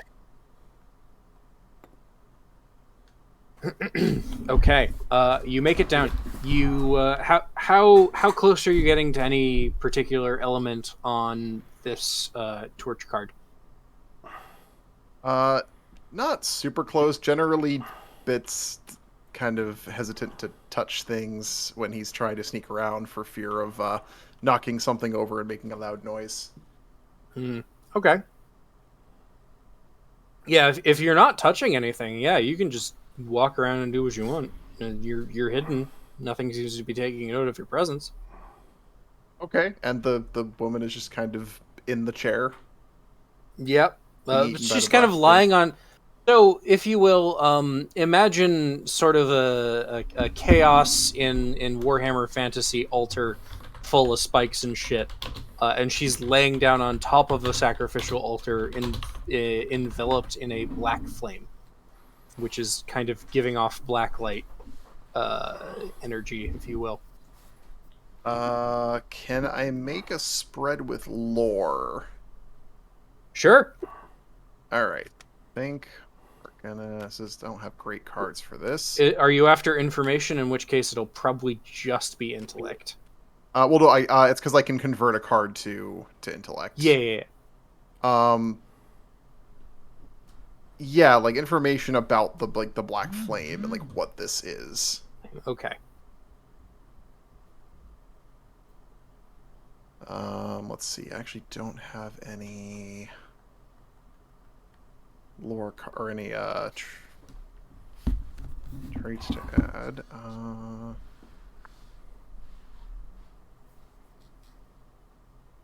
Well, if I can't use lore, then this is going to be tricky.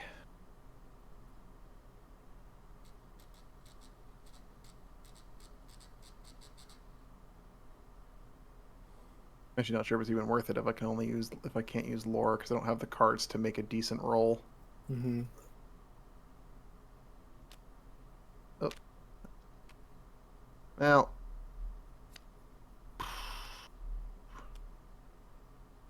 I will be pretty straight up with you guys. Nothing in your crucibles would have prepared you guys for this. Okay. Even if you're shrouded, they're gonna be like, "The fuck." All right. I will still try in character because I would try. I assume an 8 doesn't get me anything.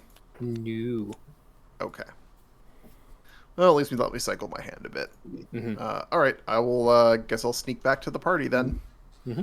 and I will explain what I saw and that I did not see any monster. I mean, the person in black flame is what I'm concerned about here. I mean, yes, but they did not take in immediately. They did not appear in a monstrous form when they were unaware of my presence, or seemingly unaware. What if they're just a reverse flamekeeper? What would that even be? An anti-phoenix. Is that a thing? Because if there's a champion of the dead, they're doing a really bad job considering what's above us right now. Oh, I mostly meant like if they're a reverse flamekeeper, then their dead body being there would be the thing that would be keeping it lit. Oh, And they would have been lit by being killed.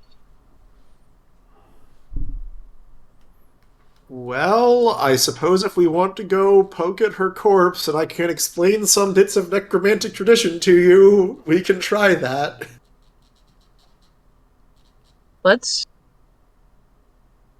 It's probably not correct,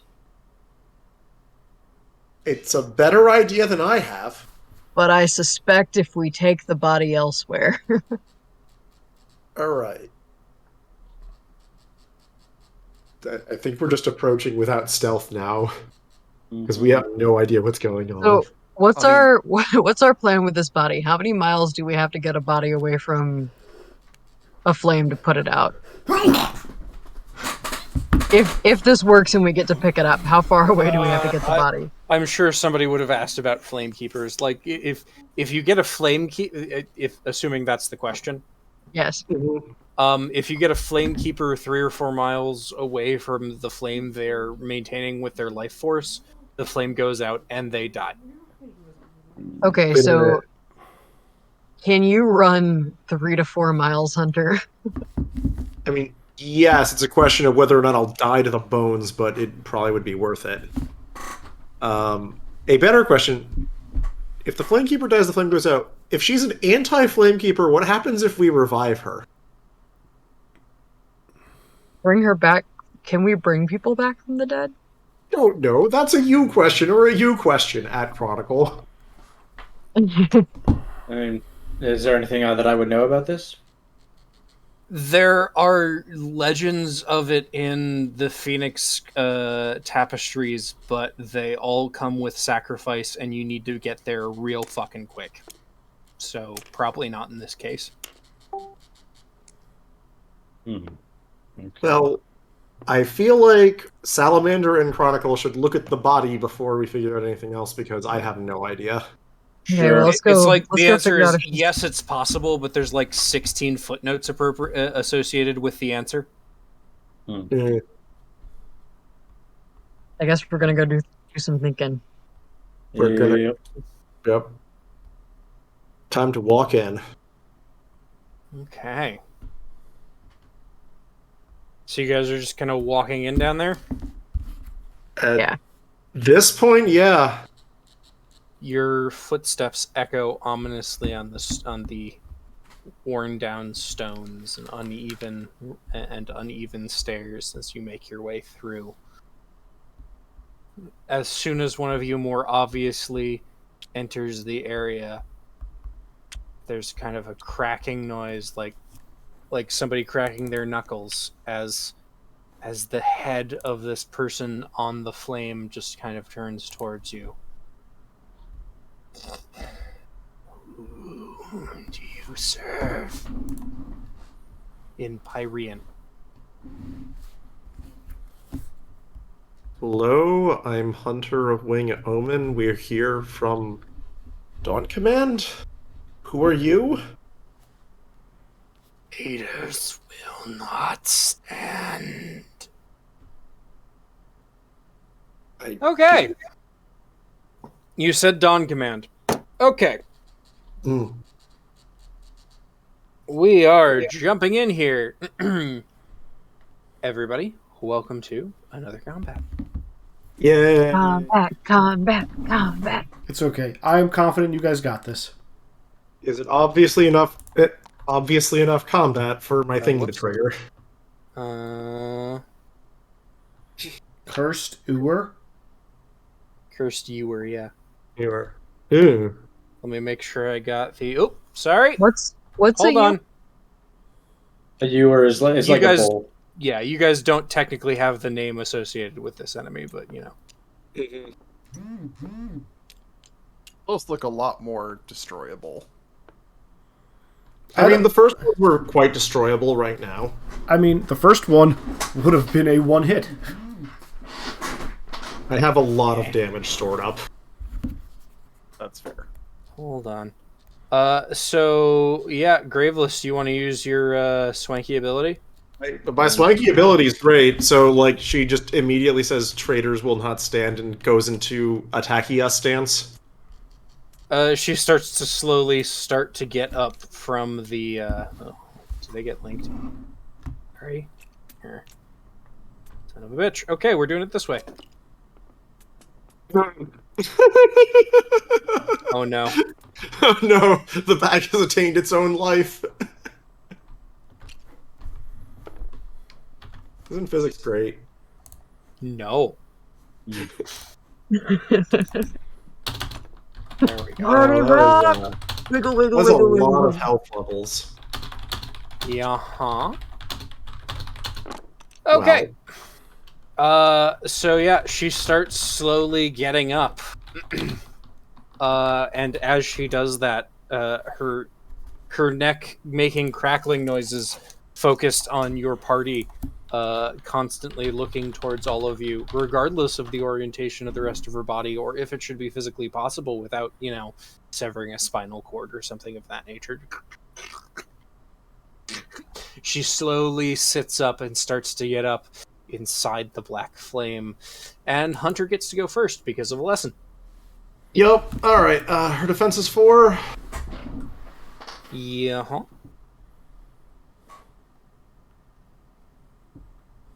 Well, combat styles are fun. I'm glad I have both of these. I wish I could use the other one right now, but we are not living that life. So the very first thing Hunter does is go, you know what? I feel like you should sit back down and we have a nice conversation right now. Mm-hmm. Which is to say, Hunter is going to use the power of her Talon and Icy Wind to take this edited Legion banner, which she was slightly concerned about and is now much more concerned about, and just fling it really, really hard and really, really fast to tie up whoever this person is that's being threatening at us. For first Okay. attack spread. So you're trying to do damage onto this person, or just kind of try to restrain them? I am fine doing damage. Okay. I also would like to restrain them. And I'm going to test to see whether or not stun works on this thing. Because it was in my hand. Boop, boop, boop. Range attacks are free. Yay. Do I draw a card or is that a different stunt for You may draw a card if you want for this. You won't be able to during your next activation this round. Sorry, cycle. That's the word. Okay, I meant for the environmental stunt. Yeah, that's what I meant. I'm Okay. making a it's not technically in the rule book, but I'm making a spot call that you can only use one environmental element per cycle to avoid everybody stunting constantly on offense, defense, assist actions, etc. I figured per turn made sense for that. Yeah. Yep, I wasn't sure if you guys especially. Alright, so let's see here. Does superhuman strength count for giving a buff to that, Bosch? Yeah, that works. That works as a trait. All right, so that's Mhm. 1, 2, so that's 8, 9.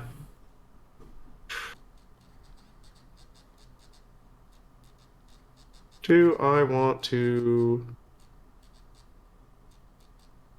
I think I will leave that. I think I'll leave it at 9. 9. Okay. Again, she is stunned if she's vulnerable to that. Okay. You knock off a health level. Here you go. Very far away. So, Nick, Graveless, as she starts to get up, you charge forward. Dude, I'm throwing stuff. Oh, you're throwing stuff. I have free ranged attacks. I threw a banner to tie her up and keep her down. I know. I'm torn between your cards being good and the fact that the banner would probably get burned up by the flak flame. Mm. Maybe it's a magic fireproof banner. I mean, it is I in mean, the it must flame. have been attached to something that beans her in the head.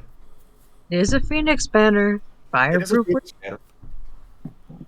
You know, I'm going to go ahead and say that you kind of tornado around, not getting super close, and you start wrapping her up, and then she's clearly impeded and like trying to jerk forward and backward, and then the banner kind of goes up in flame. I'm going to say she is stunned, but only for the one action, which might be how that works anyway.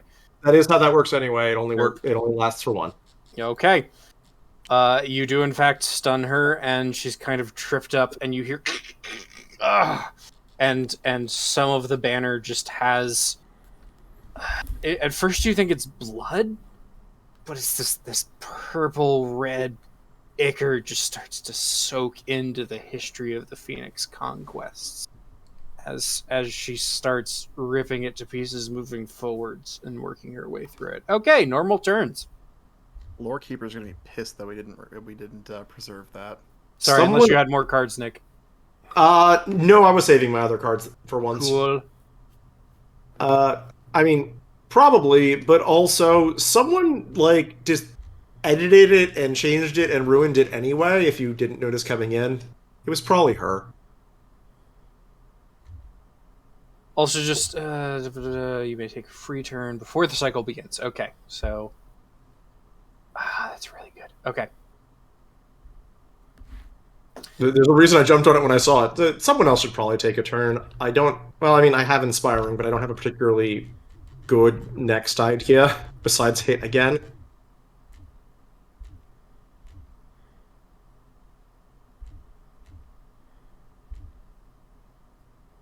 If which no one player has- would like to go next? Nick, you can go again if nobody else pipes up. I guess Bick can go. Mm-hmm. I'm gonna say your hidden holds over if you would like. That sounds good. You burned an environment for it. I don't want to deprive you of that. So I think we're just. I guess for now we'll just go ahead and attack. So. Okay. Whatever the Intellect Phoenix is, what the fuck is this thing? Alright, so that's 9.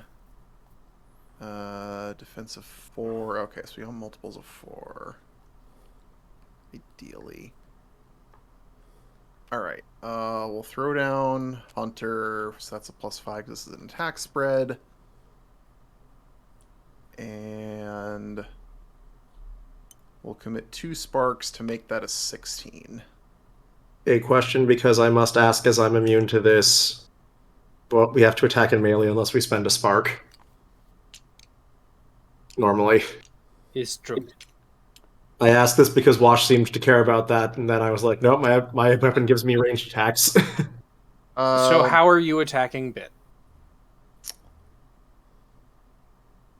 I think we're probably just going to go with, while she's sort of tangled up with the banner, we're basically going to smack her in the back of the head with the orb from a blind spot. Okay. Are you spending the spark for range attack?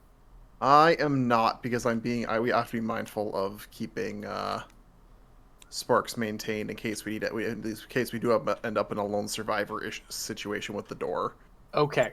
So in that case, just for my own purposes and in character, normally you do throw your ball, your talon for these attacks. You're trying to fucking dunk on her. Yep. Okay. And you said 16? Yes. Okay. Here you go. I have my trophy. Yay, trophies. I actually get some of these since Trophies are since important. Pout isn't alive. All right. Okay, so before we say anything, I would like to point out one thing if we're collecting trophies. I have about half of what I should have, because Wash had to pull what I had to refill a pool of respawning monsters. Oh no, you're way It's ahead. very true. Okay. I'm just saying it's nice to get some. Yeah. So you're at 18, you say. As now that I have to say things, as you get close, Bit, like invisible even to your allies, as you sneak up and you get within the black flame, it doesn't burn. You get close enough. You don't get directly in the fire. That'd be incredibly stupid. But you get pretty close, and you just kind of spike the ball towards the back of her head. And just there's a crunch and there's a splatter, and the ball comes back to your hand, and some of that blood from her skull is on your ball and touches your hand, and in that moment you have a terrible feeling of dread. Bit, what would ruin your life? You must quickly describe a curse severe enough to ruin a mortal's life. Oh dear.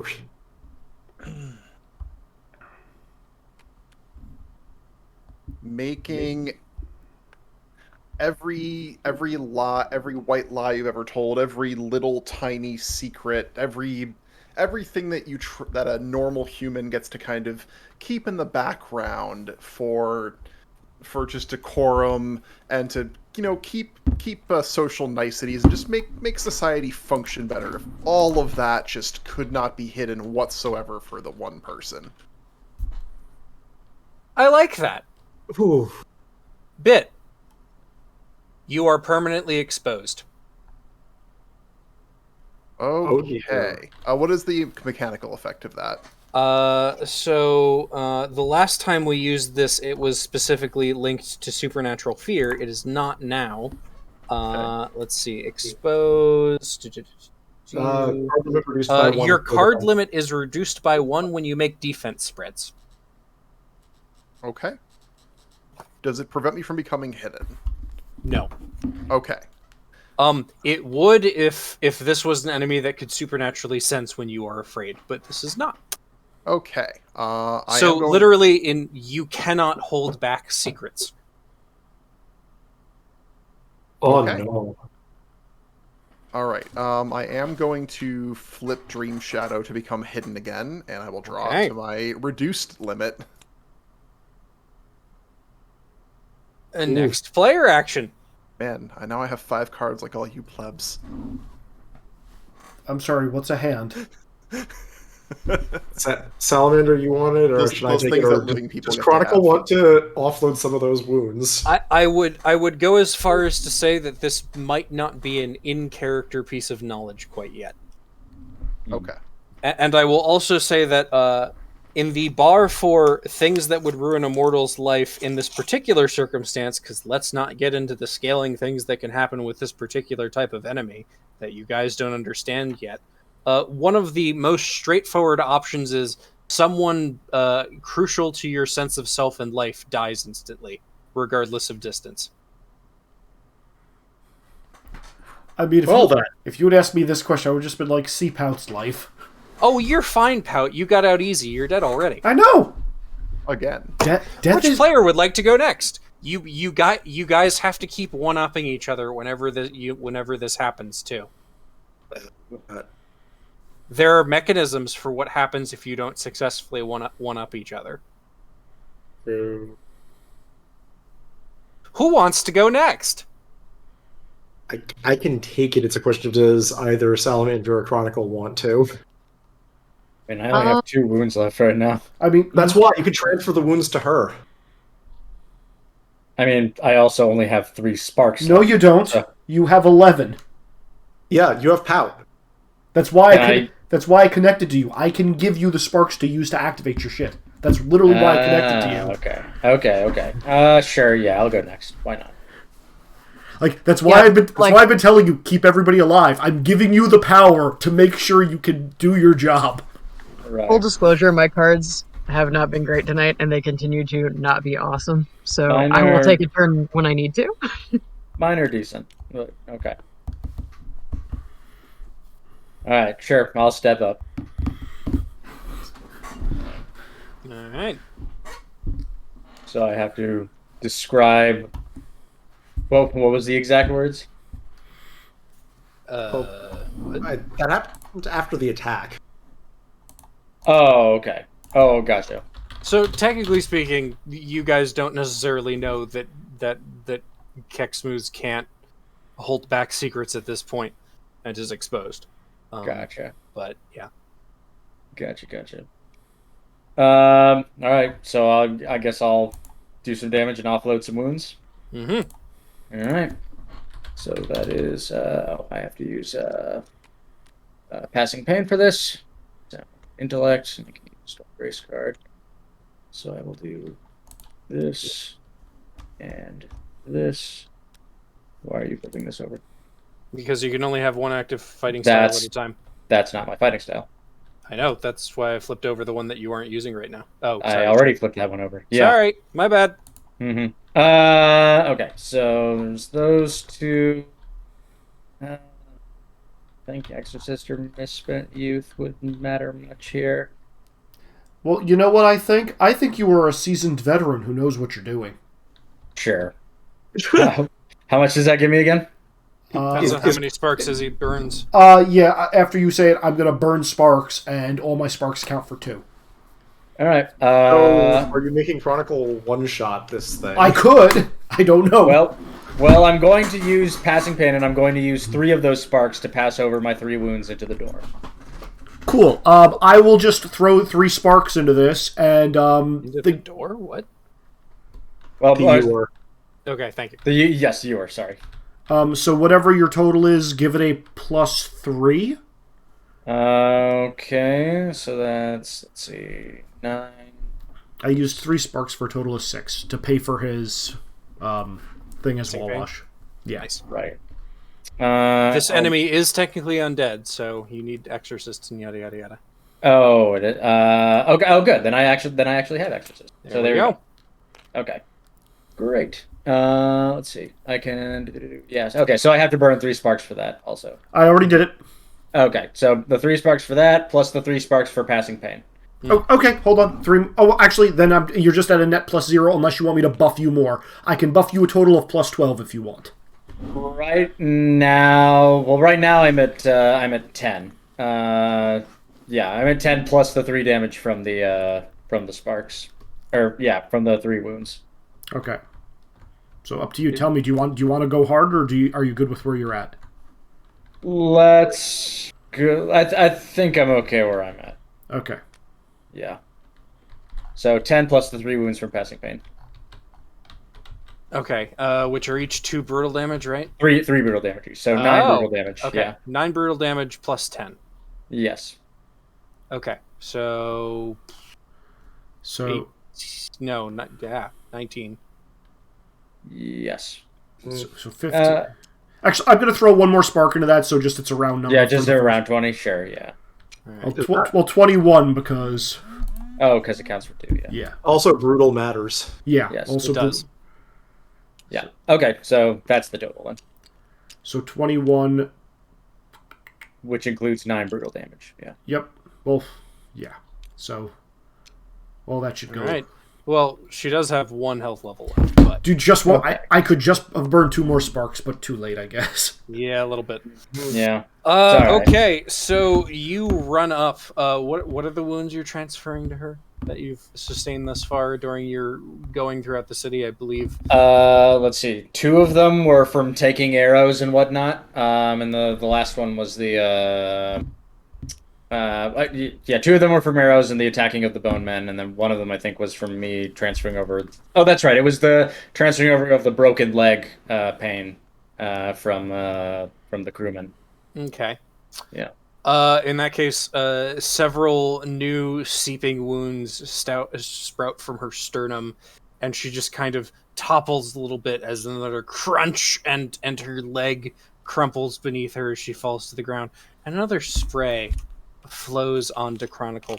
Chronicle, what would ruin your life? It has to be worse than a shrouded not being able to keep secrets. I mean, what would ruin my life? Sorry, I should also say you are allowed to. You are also allowed to burn 5 sparks to ignore this effect, but you have to tell me what it is first. No, I won't ignore it. I mean, the worst thing that would happen to me is, I mean, that's a pretty simple one. That the chance I was given to come back as a phoenix would be squandered. Hmm. That I came back and was given all this power, and then ultimately could change nothing with it. Interesting. So I'm gonna change the framing a little bit here. So you guys are all phoenixes. You guys can come back from death. Consequences mean something different to you guys. When I say something that ruins your life, I don't necessarily mean to you personally. What would ruin something you care about, an organization you care about, a cause you care about? I can spend the 5 sparks for you if you want, Ziggy. No, that's fine. Okay. In that context,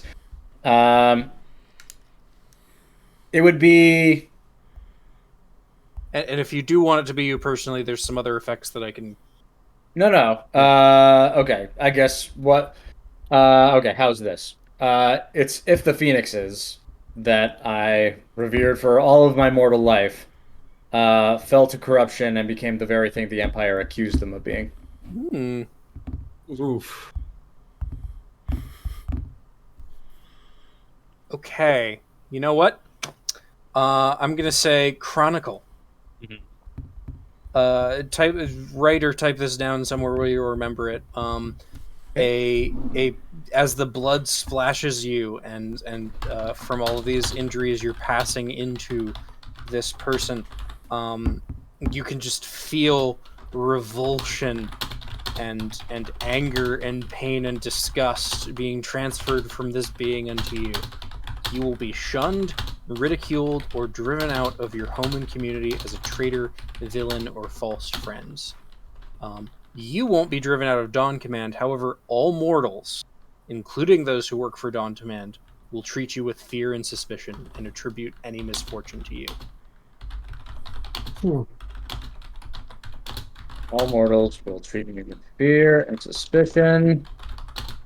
Can you repeat that last part one more time? And attribute any misfortune to you. Okay, great, wonderful. All right, Nick, you stunned the cursed viewer. Which player would like to go next? Should I just finish her off? I'm afraid of what happens if I finish her off. But I will also say, I can Ziggy, try. you have cards left, and if you would like to figure out what she is or take other actions or what have you.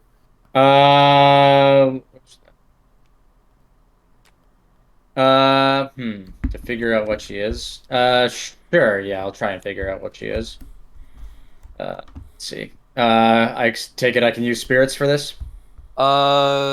Three of your 4 specialties, in fact, apply to this. Great. So I take it this is an intellect check. Yeah. Okay. I will also say, for devoted, grace is also allowed. Okay. I think Ziggy is a seasoned veteran when it comes to doing this kind of stuff, Wash. I am down with that. If you want to throw sparks onto this, Izzy. I have... If you allow that, I can throw up to 12 at you, Ziggy. Your call. Well, let's see. Well, what I currently have right now is with the. Let's see what the is again. Draw 2 cards. Place one of those at the top of your deck. Let's see. Warlock is a +5. Warlock is a +5. Mm-hmm. Okay. What are you at right now? All right. Hold on 1 second. So remind me, am I able to use the card that I draw from Warlock as part of the spread or no? You are at your normal skill limit, so unless it's a trait that you pitch to me how it's helping, no. But if it Okay. is a trait that, yeah. No. Okay. So that'll be 2. So that's 8. No, wait, 3. Yeah, 8. 12, 16. +5 from spirits, so that's 23.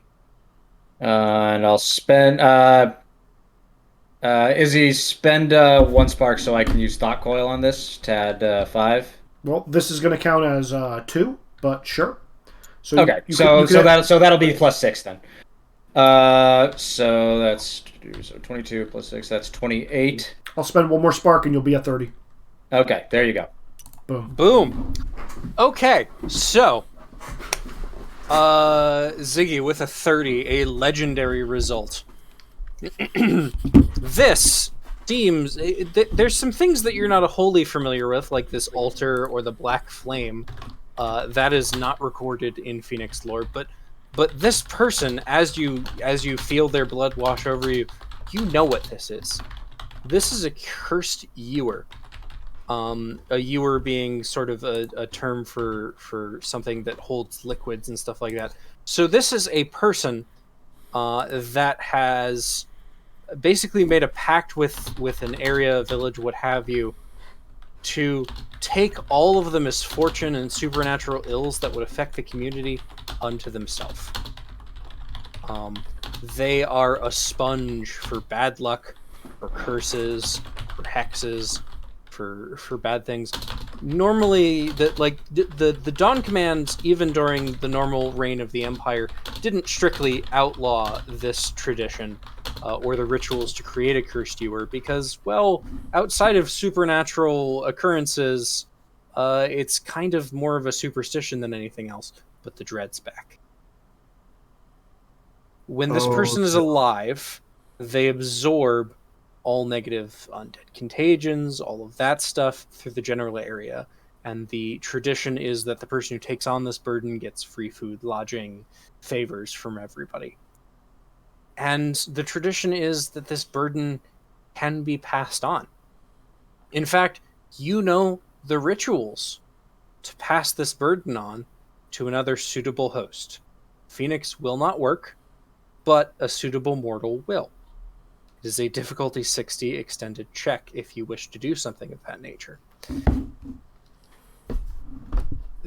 They are the embodiment of all negative things that seem to have happened to the Windirni Isles. And damaging them will transfer some of that curse unto the person who hurts them. Now, there are 3 ways to deal with this. Because you have a legendary result, I'm going to tell you all 3. You can rip them apart piece by piece. The power of misfortune will sustain them. They can get some health levels back gradually. You can rip them apart, but you guys will have to continue taking escalating misfortunes the entire time, each one of which would be enough to kill a normal human. You can transfer their curses and what they hold to a mortal. There are several of them upstairs. Or, when you would rip one of them apart before it regenerates, one of the phoenixes can take the entirety of their stored up, stockpiled curses, misfortune, everything, with them into the crucible. You know that this would have permanent consequences even beyond coming back as a phoenix. You'd have to fight through every single one of these curses. You'd have to experience them fully to make it through. There are your options. Will the crucible itself be affected, or just me? You would have to pull all of the curses into the crucible with you. The crucible, you're not sure. It's not necessarily been attempted. I will tell you above game that it will not break your crucible per se. It will have personal consequences for your Phoenix. Since I am already dead, I am assuming I am not allowed to eat this. You are not. Damn it. Okay. You now have all this information. Feel free to communicate it to the other players as you see fit. Oh yeah, I'll relay all of the above. I will say that to the group that if it will mean saving the life of someone, I will gladly take the curses onto myself. Oh, and also you got a 30. Yeah. Yeah, you got a 30. This shouldn't have worked. This cursed ewer has been linked to the Black Flame in a twisted, perverted, disgusting mockery of the Flamekeeper bond. We'll relay that as well. We cannot allow this to continue existing. If we if one of us absorbs the curses and takes it all down, will it allow the pyre to work normally after that point? Excellent question. Okay. Ziggy, if you got one card left in hand to make another attack spread, I can throw the last 4 sparks I have at it, and you can kill it and take it down with you. It looks like you've already drawn back up. Oh, Yeah, I already did. I mean, I know which cards I had before, but even so. If you're unwilling, I could do it. Bit is also willing, for the record, but I've already gone, so... I will also let you know, Ziggy, if you want to make that transfer the cursed ewer status to a suitable mortal. Yeah, no. Pretty much all not, of your specialties apply, and Warlock would be +5. I'm not even entertaining that idea. Okay. I would also like to be clear, while the cursed ewer is alive, and assuming that the curse is passed on before the holder dies, there are pretty much no negative consequences to that person. Except they become the new cursed ewer. Yeah. Yeah, no. I would have been arguing in your head if you even started to entertain that idea. Yeah, no. And it seems like kicking the can. There's no negative side effects, except for all the negative side effects. Yeah. All right. Does it have to be the person who does the final blow who takes the thing? Once again, Ziggy, you got a 30. If you guys knock out all of these things' health levels, some things will happen. If the person wants to absorb all the darkness and curses when they get knocked down to 0 health levels, you can do that. And continue. So some things will happen. I will say for right now, they will get some health levels back, and some other things will occur. You can rip the cursed ewer apart and end the curse forever if you guys want to. It's gonna hurt you guys a lot because every time you attack her, you take worse curses. I think the question is, if someone does a final blow, can someone else take it, dive on it? And whoever takes out the last health level has to be the one to take the darkness in the ewer. That sounds like it's Salamander right now on initiative. Would that... Sorry. I just did a huge info dump and I lost track of initiative. Nick, you took your lesson-based first turn. Ziggy's gone, Bit's gone. Both Salamander and Hunter can go. Yeah. Okay, that specific type of thing is very much one Hunter's not willing to do unless absolutely necessary. And Salamander would absolutely do that if Hunter was going to do it. Also on a meta level, hi, I got tired of you guys alpha striking all of my big bads, so this one hurt you back whenever you heard it. You do realize I could have, if I was still alive, Wash, but I'm not. I realized a lot of things, yeah. You made that choice, Izzy. Yes, you did. I saved all your asses. Leave me alone. Alright, it's 9:54. I'm gonna say who wants to go next in 5, 4... I have meta level questions. Sure. The first one is, would it suck if I went and took it out? If you That's wanted, specifically to Ziggy because Ziggy was the one who figured it out. like I said, I am willing to take it on. If you are willing to do that, that is your prerogative. Okay. But yeah. Also, the second I would question like to be is specific. If you are taking in all of the darkness from the cursed ewer, it is specifically, and again, Ziggy, feel free to impart this however you want. Like but I said, will also- I am relaying all of this, except for the mortal yeah. bit. You have to die at the same time they do exactly. Oh, that's fine. Okay. That's very simple for us to do. Yeah. Yes, you can burn all your sparks to do it, Yeah. but you do have to. Yeah, I wanted If to you make sure don't that was want to clear. do that, Yep. I have built up 14 damage just sitting here. I mean, again, Um, all of us have like 2 to 3 sparks left. That's not a big deal. And that's effectively, drawing several lifetimes worth of curses, misfortune, and undead invasions into your hyperbolic time chamber with you. Yep. okay. So, can somebody remind me how health levels work mathematically? Each of them is worth 2. You need to deal. Yeah, you need to deal. That's how many wounds you have. You need to deal 8 damage to this thing presently to take it out. Okay. And And then I need to die in that turn? you have 7 sparks, so really you need to make a spread with at least 1 card. Burn all your sparks. You'll kill it and die simultaneously. I'm gonna do it the sad way though, because of course I. But okay, so but I need to die on this turn. You need to die on a plot level the moment it dies. Are you giving me angst, Eric? I.e., burn all your sparks as the killing blow.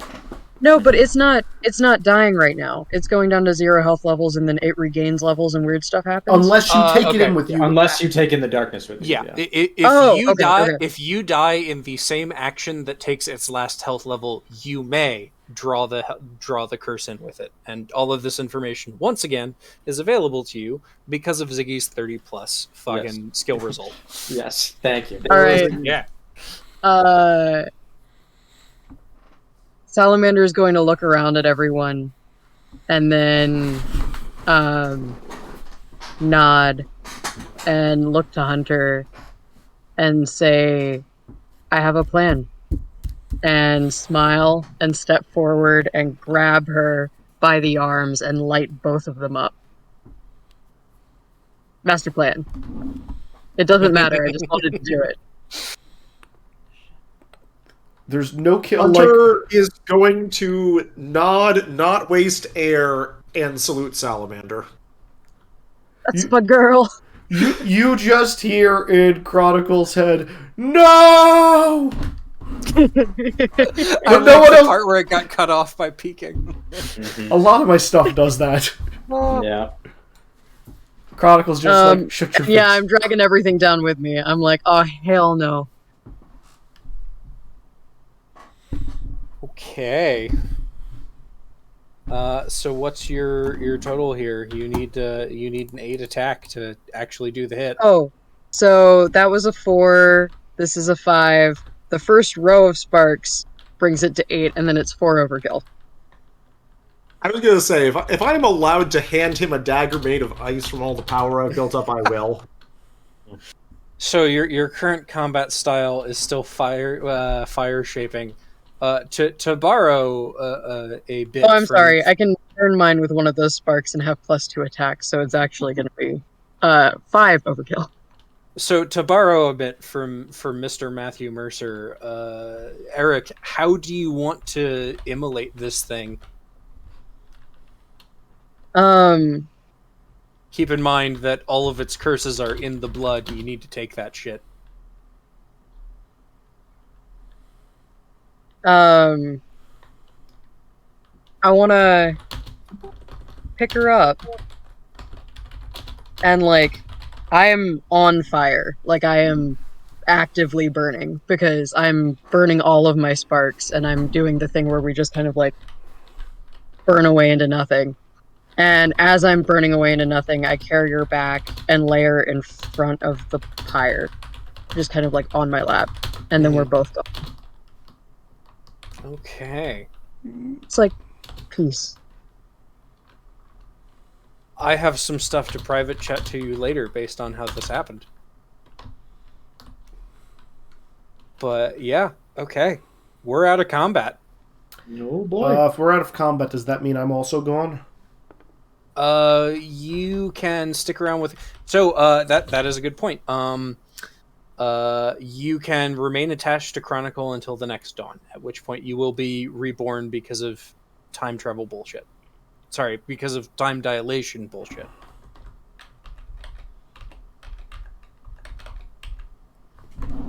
You can remain an attendant spirit until the next dawn, specifically. Pout's not going to talk much to you, Chronicle, unless you ask him questions for the remainder of this. Very crestfallen, as per usual. Yeah, I figured. Hunter is So- going. Yeah, Sorry, everybody please give me your immediate reaction before I say more stuff. Chronicle will just give a deep bow, seeing Salamander's sacrifice.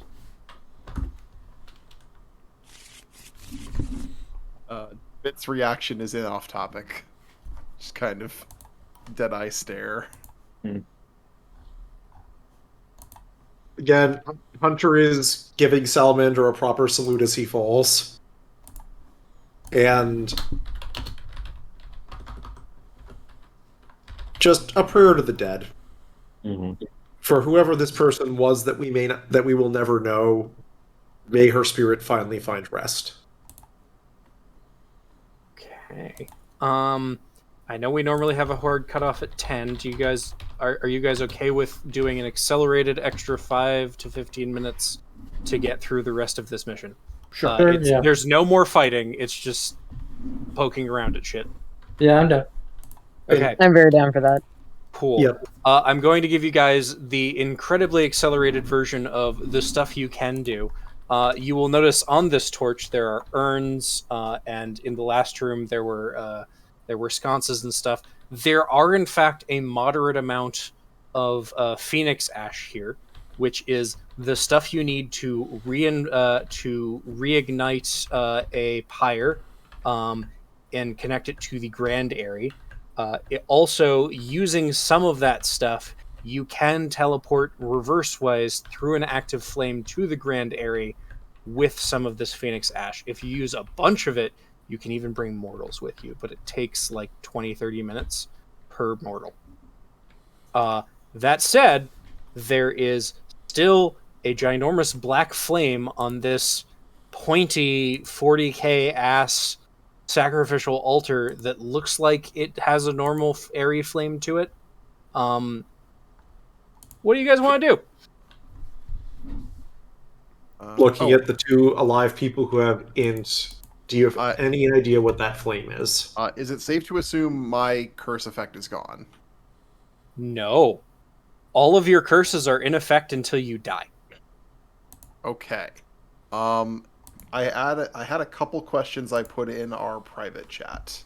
Oh shit. One of them is relevant to this. Yeah. Let me see here. There is a lot flying around this time. So in the meantime, after what Chronicle explained, Hunter's going to be freezing the blood from a long distance on the assumption that it is still toxic, which she does not know whether or not is true. Mostly the first question is the only one that's relevant right now. I would say that would work for a turn at a time. Okay. It is okay. Specifically, I'm going to go with the curse because the curse that you currently have affecting you compels you to not be able to hold shit back or keep hidden for long periods of time. You can use that trait to get rid of it for like a turn. Got it. Okay. Let's see here. I'm just trying to think, because I have shitty cards right now for an intellect spread, so I'm wondering if I burn Mysterious to get some cards and then draw up and see what happens. Yeah, let's go with that. Oh, and I gotta shuffle. Okay. So I will also like to say, so there is a big old altar with a black flame. There are some sconces with some of these torch elements on them. If anybody wants to fuck around with them, there is a weird embellished vimbrance. There is a strange rod, both of which are made of Pyrean steel. There's a rune inlaid crystal vessel all around here in this effectively secret chamber within the secret base. None of you were briefed on that, by the way. My current plan is touch nothing, freeze the blood. I'm very convinced that Chronicle is a seasoned veteran and can solve all these problems. He has to, because we failed. Salamander died. Can I use lore to try to figure out how to get, like some kind of ritual or something that can help get rid of the black flame? Yeah, sure. Go for it. Or, like, make it not be evil or some shit. Do we figure out what the black flame is? Nope. Alright. Lore and observation would work here. Yes, we're gonna go with lore. Okay, we're gonna use Cursed as part of this, so I get to draw a card. I'm gonna commit at least 4 sparks to this, because I'll use that, because I'll burn that to burn a health level to gain those back.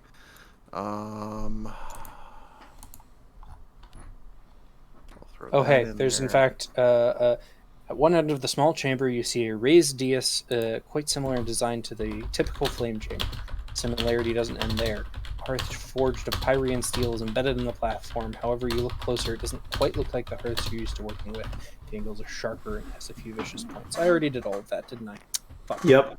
Okay, I think this gets me to 20. 20. I think okay. And what traits did you throw into that? Pyromancer and Cursed, which seem appropriate. Ooh, okay. I like that. The hearth responds to your rituals, but something is wrong. As you try and kind of, are you kind of running the the Windows Defender system scan equivalent? Pretty much, yeah. Okay. The hearth responds to your rituals, but something's wrong. The hearths of the Dawn Command automatically connect to the Imperial Flame and Pyre. This one is connected to some other source of power. It's slimy and shifting and otherworldly. Whatever, wherever it is, doesn't seem to be active at the moment. With some effort, you can shift the focus and feel the soothing power of the Imperial Flame as it comes into alignment with Pyre. But you're not certain the connection will last long. With a 20, you are able to shift its connection away from whatever was powering that thing.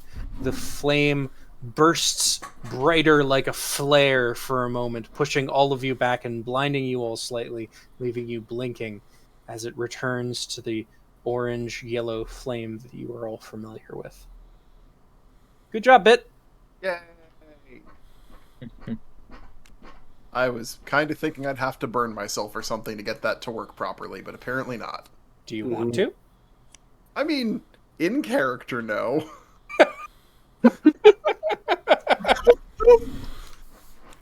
If we ever get a multi-day mission, can't he die and rejoin the next day? Yes. What a coincidence! The next mission will be multi-day. But anyway. Okay. How many days? I wouldn't tell you that much at the time. Anyway. So, you've successfully reconnected this area, and well, you know what? Actually, it is realigned. It flares yellow and red and orange, and then it burns out. As whatever it was connected to before, it seems to have also been powering it, and it is now ready and waiting and primed. Waiting for a new Flamekeeper. Good, we have one of those. I'm gonna go get Paulette while the people who are smart do smart people things. Also, while Bit would normally kind of mull over what exactly the horrible black power source of the flame was. Instead, he's just kind of blurred out what he felt and saw while he was shifting the fire's power source. Legit. What does he blurt out? Basically, that there's some kind of like creeping evil thing that the fire was connected to previously, and kind of describe it as best he can. Not the curse ewer. Because that sounds like a creeping evil thing. No, not a creature. It was more than that.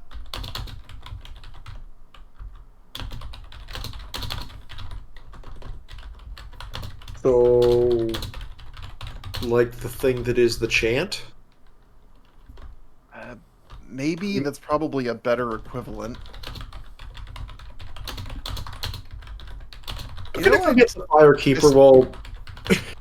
I still kind. Actually, this is actually a good time for this to come up.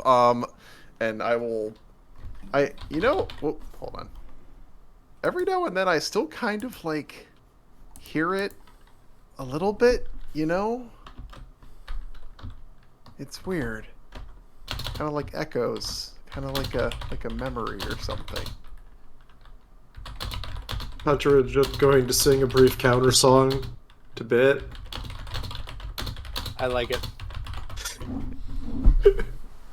Also worth noting, but before we cut, because I assume you guys are I assume, for the sake of brevity, you guys are getting your Flamekeeper, reigniting this flame. What are you doing with the mortals from the ship? That's a good question. Pout will recommend if we have the ability to... In this secret base that you are that you guys were on a mission to restrict knowledge about, to the point where you weren't given full information about where it was at the start. There is no wrong answer. I just need to know. I mean, Hunter's answer is any good secret base needs people to actually man it. It's true. But what if they don't want that life? What if we failed them? I will absolutely try and use inspiring to convince them to, also, I believe this is the first step to taking their islands back. And, this is the foothold.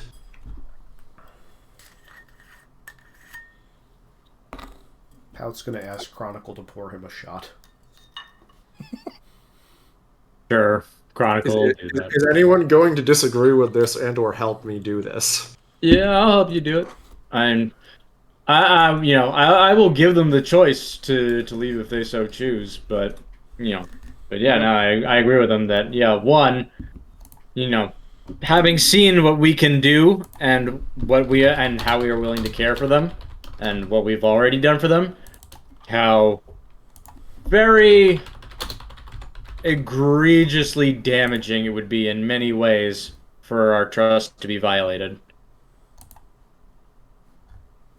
I'm trying to convince them that they're going to be heroes who are the first part of actually taking this back as the vanguard. So for my purposes, are you guys trying to convince them to stay here, or are you trying to bring them back with you and keep their mouths shut? Convince them to stay here and help with the missions on the islands going forward. For whatever support they can do as mortals in this sanctuary. Yeah. I would normally argue against this, but I can't keep secrets right now. Yeah. So Bit is sitting there over in a corner, just holding his mouth shut, invisible to everyone.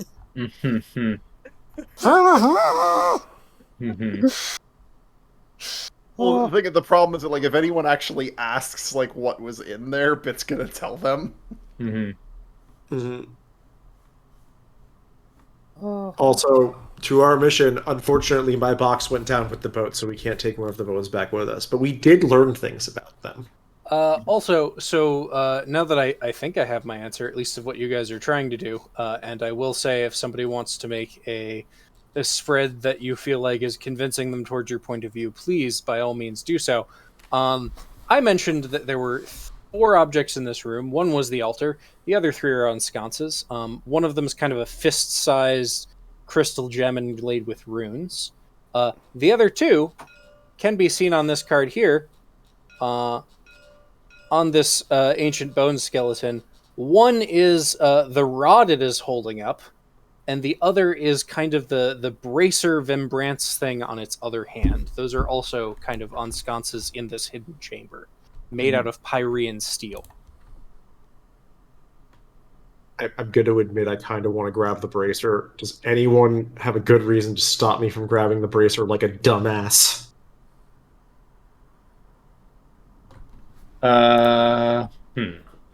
None of the alive people do. Pout's drinking inside of Chronicle's head, so. I'm going to I'm going to strongly suggest that we leave it where it is. Do we know what it is? Because I have this holding up the other thing of Pyrean steel Hunter's been carrying around with her this entire time. Mm-hmm. The one you got from the Tinker? Yep.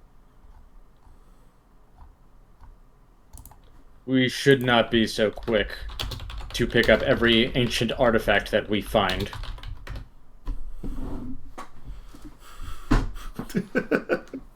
Can you figure out what it would do while I'm convincing these people to join Dawn Command?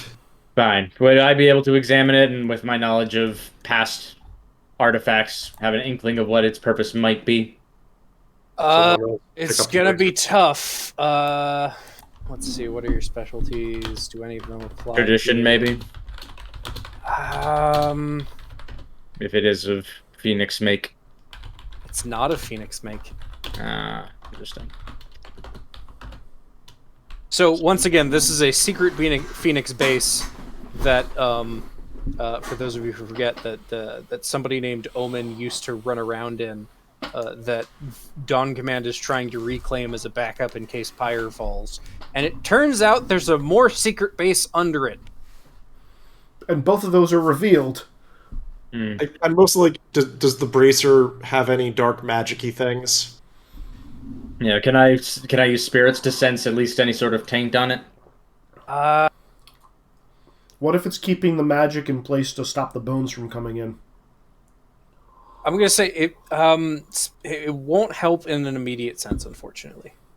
Mm-hmm. I also feel like bringing it back to Dawn Command is a good idea. I mean, like I said, am I able to detect if there are any if there's any darkness within it? I mean, I'm gonna go with you guys don't detect any darkness per se. Nothing inherently malicious. The dark flame was, but these objects don't seem to be. I mean, point of order, if we ever want to come back and get these, we're literally one flame ride away. And then spending ashes to get back afterward. Yeah, ashes are non-renewable, so the trip back is dicier, but getting here, yeah, is pretty easy. This is why I'm thinking we bring the artifacts back. Sorry, ashes are non-renewable unless a marshal dies, and that's not worth the trade-off. Also, I want someone to grab what is maybe the laser stick for Salamander so he can have the laser stick.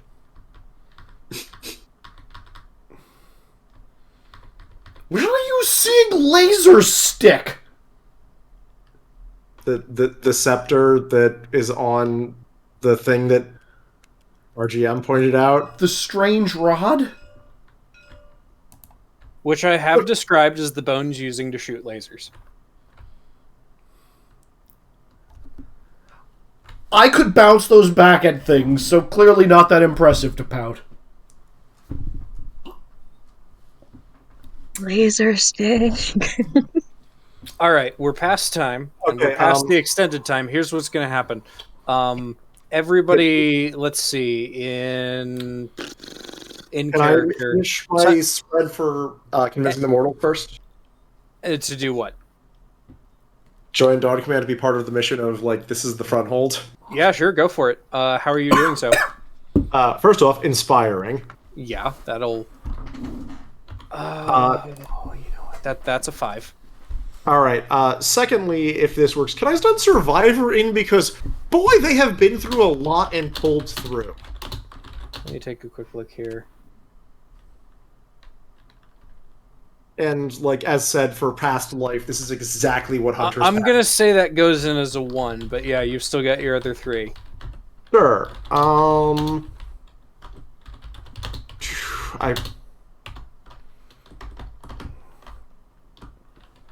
I use Traveler for I know some Windirni stories to weave into this tale? I'm gonna say resolve applies here, actually. Okay, sure. Yeah, if that works, if that's okay. This becomes a grace. Does anyone have a 4 or a 5 in hand? What's that hand? No, sorry. Or even a 3? I do have a 3. Okay, because I will also probably... I can't justify stunting Haunted, so I'm just going to play it for its effect if someone can discard a card and draw a new one to replace it to add its value to my spread. Sure. Here, take the 3. 5, 10, 11, 12. Take the what? 3. 15. I will... That's 10. 11. 15. 20. I cannot burn my way to 30. But 20 will probably have to be good enough. Just 20, not 25. I can burn my way to 25. I will burn my way to 25. Okay. Well, let's use shared strength. Gain another +2. Do you need to burn sparks for that? No, not for shared strength. No. All right. Oh, wait, actually, Devoted Bond. All right. I'm gonna say. Actually, I'm using Ziggy's last Devoted Bond to hit 30. Okay, Cool. that'll work. Oh, nice. I'm gonna normally I'd say make an inspiring speech for me, but again we're kind of beyond time here. Yeah. Just So I'm gonna say you make an inspiring strength. It succeeds. There's a pause as all of your NPCs are kind of resolving themselves. Palette is looking at them pleadingly, not wanting to be alone, and the silence is broken by Gribbles. Do our part. Mm-hmm. And everybody's on board. Sorry. Nice. All right. Real quick, again, trying to keep things moving and wrap up. Everybody in general, type in but do not hit enter what you want to do with the items present here. And then I will do a countdown. In which chat? General or in character? You know, let's do it in character. So what do we want to do with the... What do you want to do with the crystal vessel, the Pyrean rod, and the Pyrean arm guard / Vembrance? Right. It can be as a whole or individually, etc. As they are made of Pyrean steel, you can probably teleport them through the flame. It's a whole thing. All right, I'm gonna start counting down, and when I hit 0, you will all hit enter. 10, 9, 8, 7, 5, 6, 4, 3, 2, 1, 0.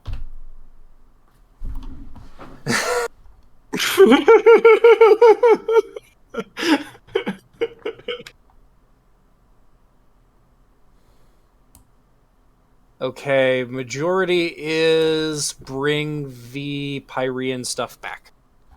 Yep.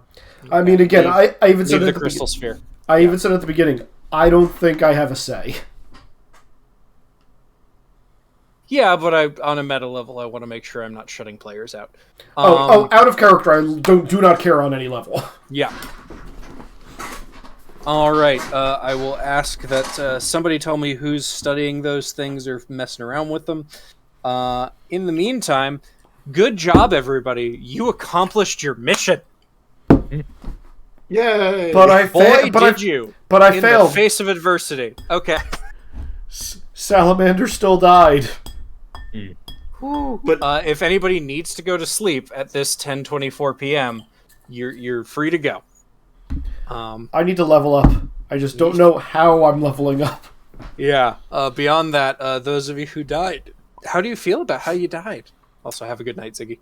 Thanks. You. We'll talk to you all later. Thank you for sticking it out. You are a trooper, a Thank gentleman, and a scholar. Thank you for letting me in your head. Yep. Do you mean like what level we're taking? Well, we have to. well, decide yeah. how did we die? How do we feel that we died first? Is the question, because I'm honestly not sure. Because on one hand, Pout always assumes he's going to fail because this group is We're given. also a little less time constrained now because Ziggy, I think, is the one who needed us to have a hard stop at 10. But I have a thought, Izzy, but I have to go. and I have tomorrow off because I'm going to Peter's bachelor party.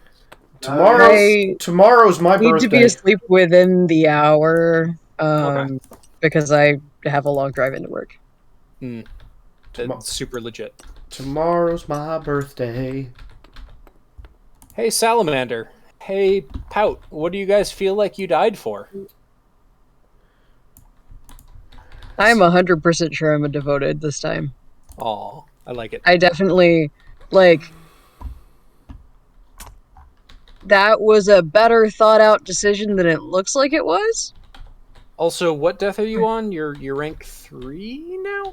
This would be 3 for Salamander. It is the second time I've died in game, Okay.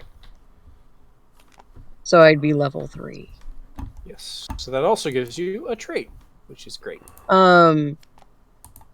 So, like, this was better thought out than it looked like it was. Like, it looked very sentimental. It was, like, 50% sentimental, but 50% sentimental is a lot for Salamander.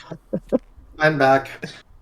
So he doesn't get to claim duty on this one, because it was 50% sentimental. Is Salamander getting devoted? Yeah. That All right. checks out. And this is your rank 3, so... Oh, let me log back in. I was like, I'm dead. I okay, don't sorry. be in the game. I got through a session without dying. Congratulations. You dick. Actually, that's kind of great. So Eric, you get to choose a devoted trait and a devoted lesson.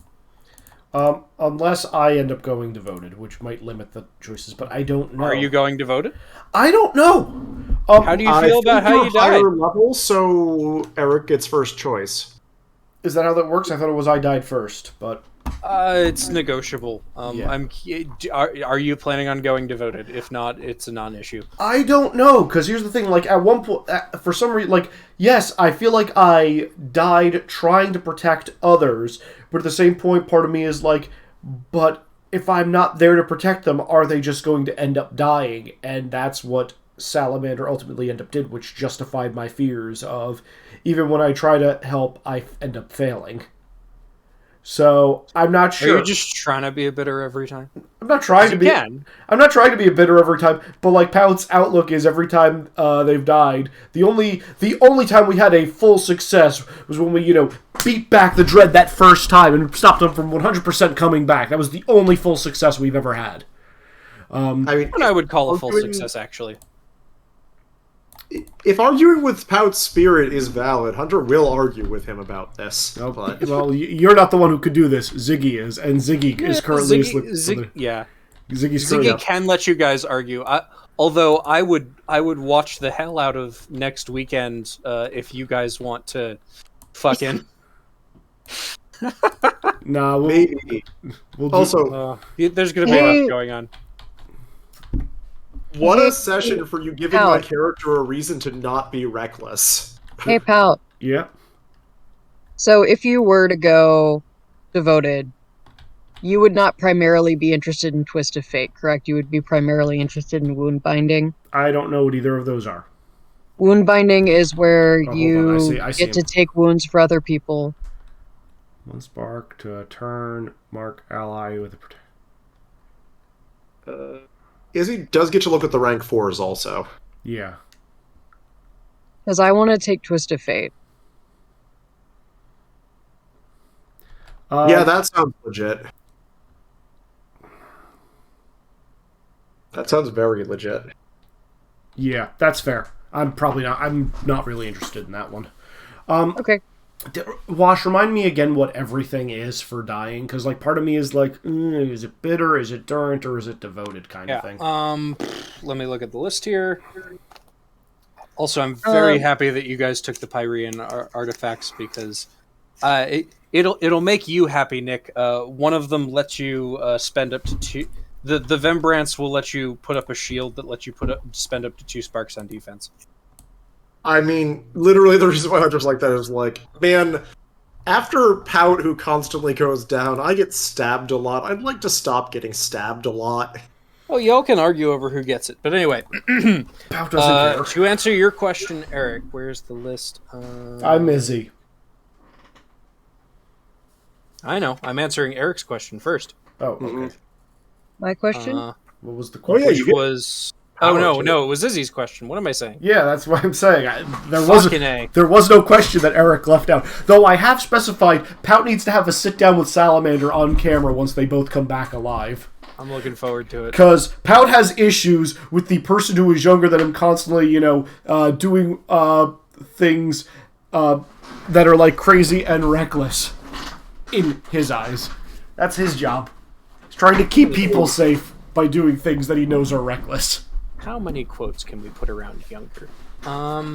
Yeah, I was gonna say, that sounds a lot like you need to talk to both Hunter and Salamander. I do, but Salamander died this session. So, going through them. Devoted, you died for others. Forceful, you died because there was an obstacle you couldn't overcome, or you weren't fast enough. Nope. Shrouded, you died because of secrets, either because you didn't know something, or because something got revealed or wasn't revealed. Pout doesn't know a lot of things. Uh-huh. Bitter, you died in failure. There is Durant, you died because you weren't tough enough. Elemental, you died for duty. Was that all of them? Devoted, Shrouded, forceful, shrouded, elemental, bitter, Durant. Yeah, that's all of them. I could see out taking a forceful life too. I think it has to be devoted, honestly. Really? Because I did die for others in this case, and like, if it's the exact moment I died, because you said no one else takes the wounds, I think I have to go devoted. Okay. Yeah, that makes sense. So show me the devoted deck. What are my options? I am on my 4th life.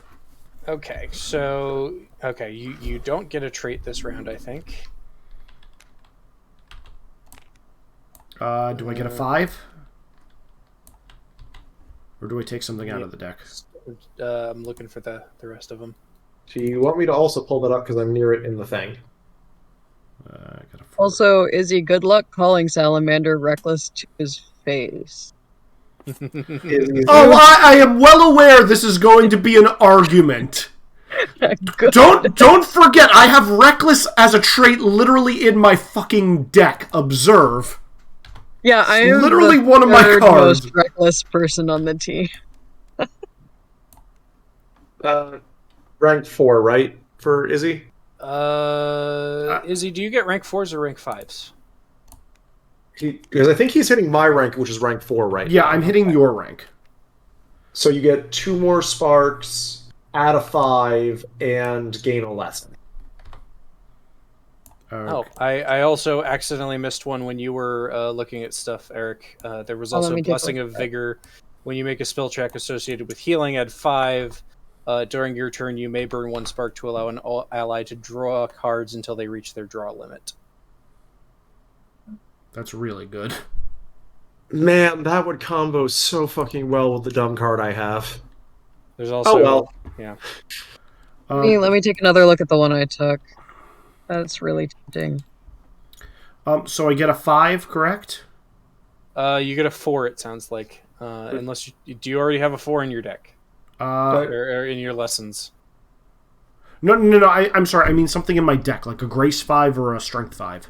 Oh It's a- yeah. You do that. You do get one of those 2 things. I can only have 2 of each, correct? Correct. I think I will take the Grace 5 because I can always use it for. No, I'll take a Strength 5. Strength 5. Strength 5, please. I will. I want that Blessing of Vigor. That cool with you, Izzy? Let me. When you take a skill, associated with here, blah, blah, blah, blah. Yeah, go for it. All right. Just I also like what that does for me, considering how I died. yeah, just drop the 5 above me over here, Wash, in front of my bidder. These are my options. Yeah, Yeah, that's a really good I story. thought you of don't how get you fives. What do you mean? No, Wash. Are The strength 5 card. Oh, fuck. Okay, cool. Yeah, right. Okay. Dawn's touch. When you make a skill spread associated with diplomacy.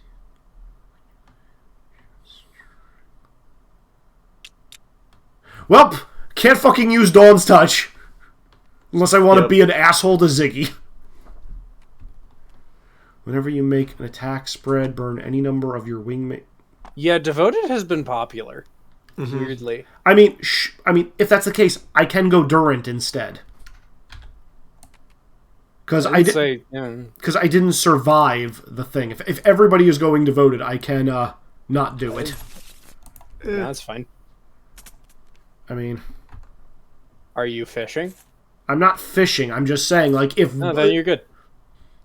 Like, I haven't actually looked at what these rank 2s do. I just saw that there's one talent in the rank 4s that I can't use because it requires shared strength. Is there lessons I should be picking from too? When you make yeah. Did you not pick from Bearer would just make your attack go that much higher. Wait, what did you pick already? I picked a talent. Okay, yeah. You can pick from the same stuff Izzy's looking at right now. They're marked as talents too, or talents lessons. Yes. Yeah. So anything that's face up is a lesson. Yeah. This level up, you get a trait and a talent. Or sorry, yeah. Lessons are talent. Talents are lessons that aren't combat styles, basically. Oh, so what I haven't gotten yet is I haven't picked my trait out. Wait, I thought you... Yeah. Yeah. So you get one of these as well. Is Salamander rank 2 or rank 3? This is mine. Salamander is rank 3, because Salamander has died once before, but I don't think twice before. Yes. Oh, rank 3 also lets you remove a card from your deck. Yes. To mark I have the table up right now to help.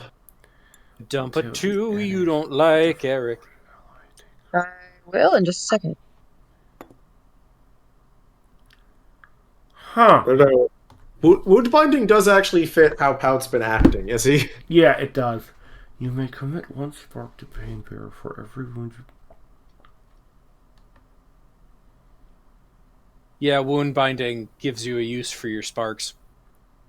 That's true. I'm also deciding what the hell what Pain Bearer actually does, and I think it requires the core lesson of Devoted. Or wound binding, so you would need a second thing for that. You may commit 1 spark to Pain Bearer for every wound you take from an ally using lessons. You gain a bonus to attack spreads equal to the number of sparks on Pain Bearer. Return the sparks to your pool at the end of the scene. I love this one for the story. Which one? Moment of compassion. Because I'm gonna be living through everybody's troubles. Yep. And then I come back and I'm like, I seen your troubles, bud. I seen all the troubles, bud. Yep.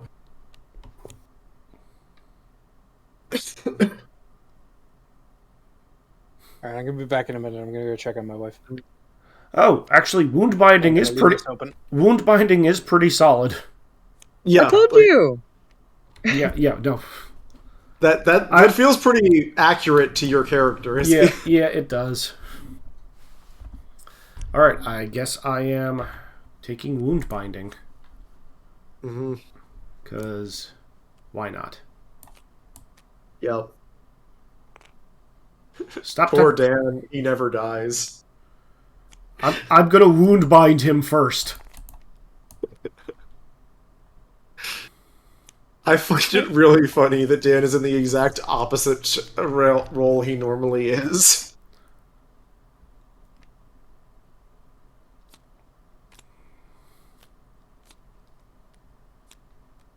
Because he's only died once.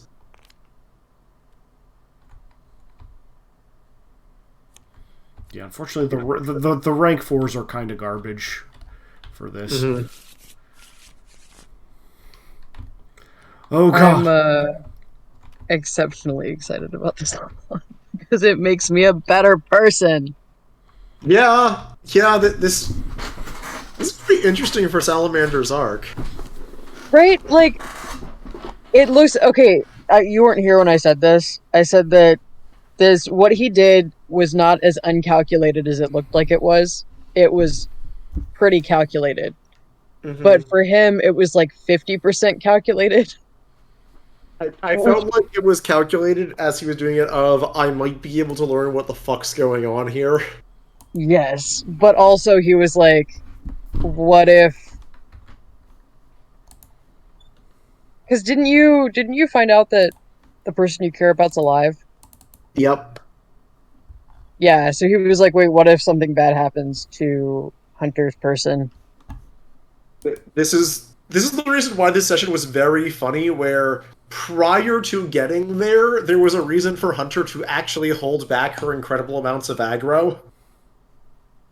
So like, this is the first time he's made a deeply emotional decision, and he is not going to want to talk about it. Yep. But Like, that's why he has all of the touchy-feely cards now. yep. Like, no, literally, this entire mission was Hunter not being allowed to throw herself in harm's way because there's a lot of people depending on someone being alive.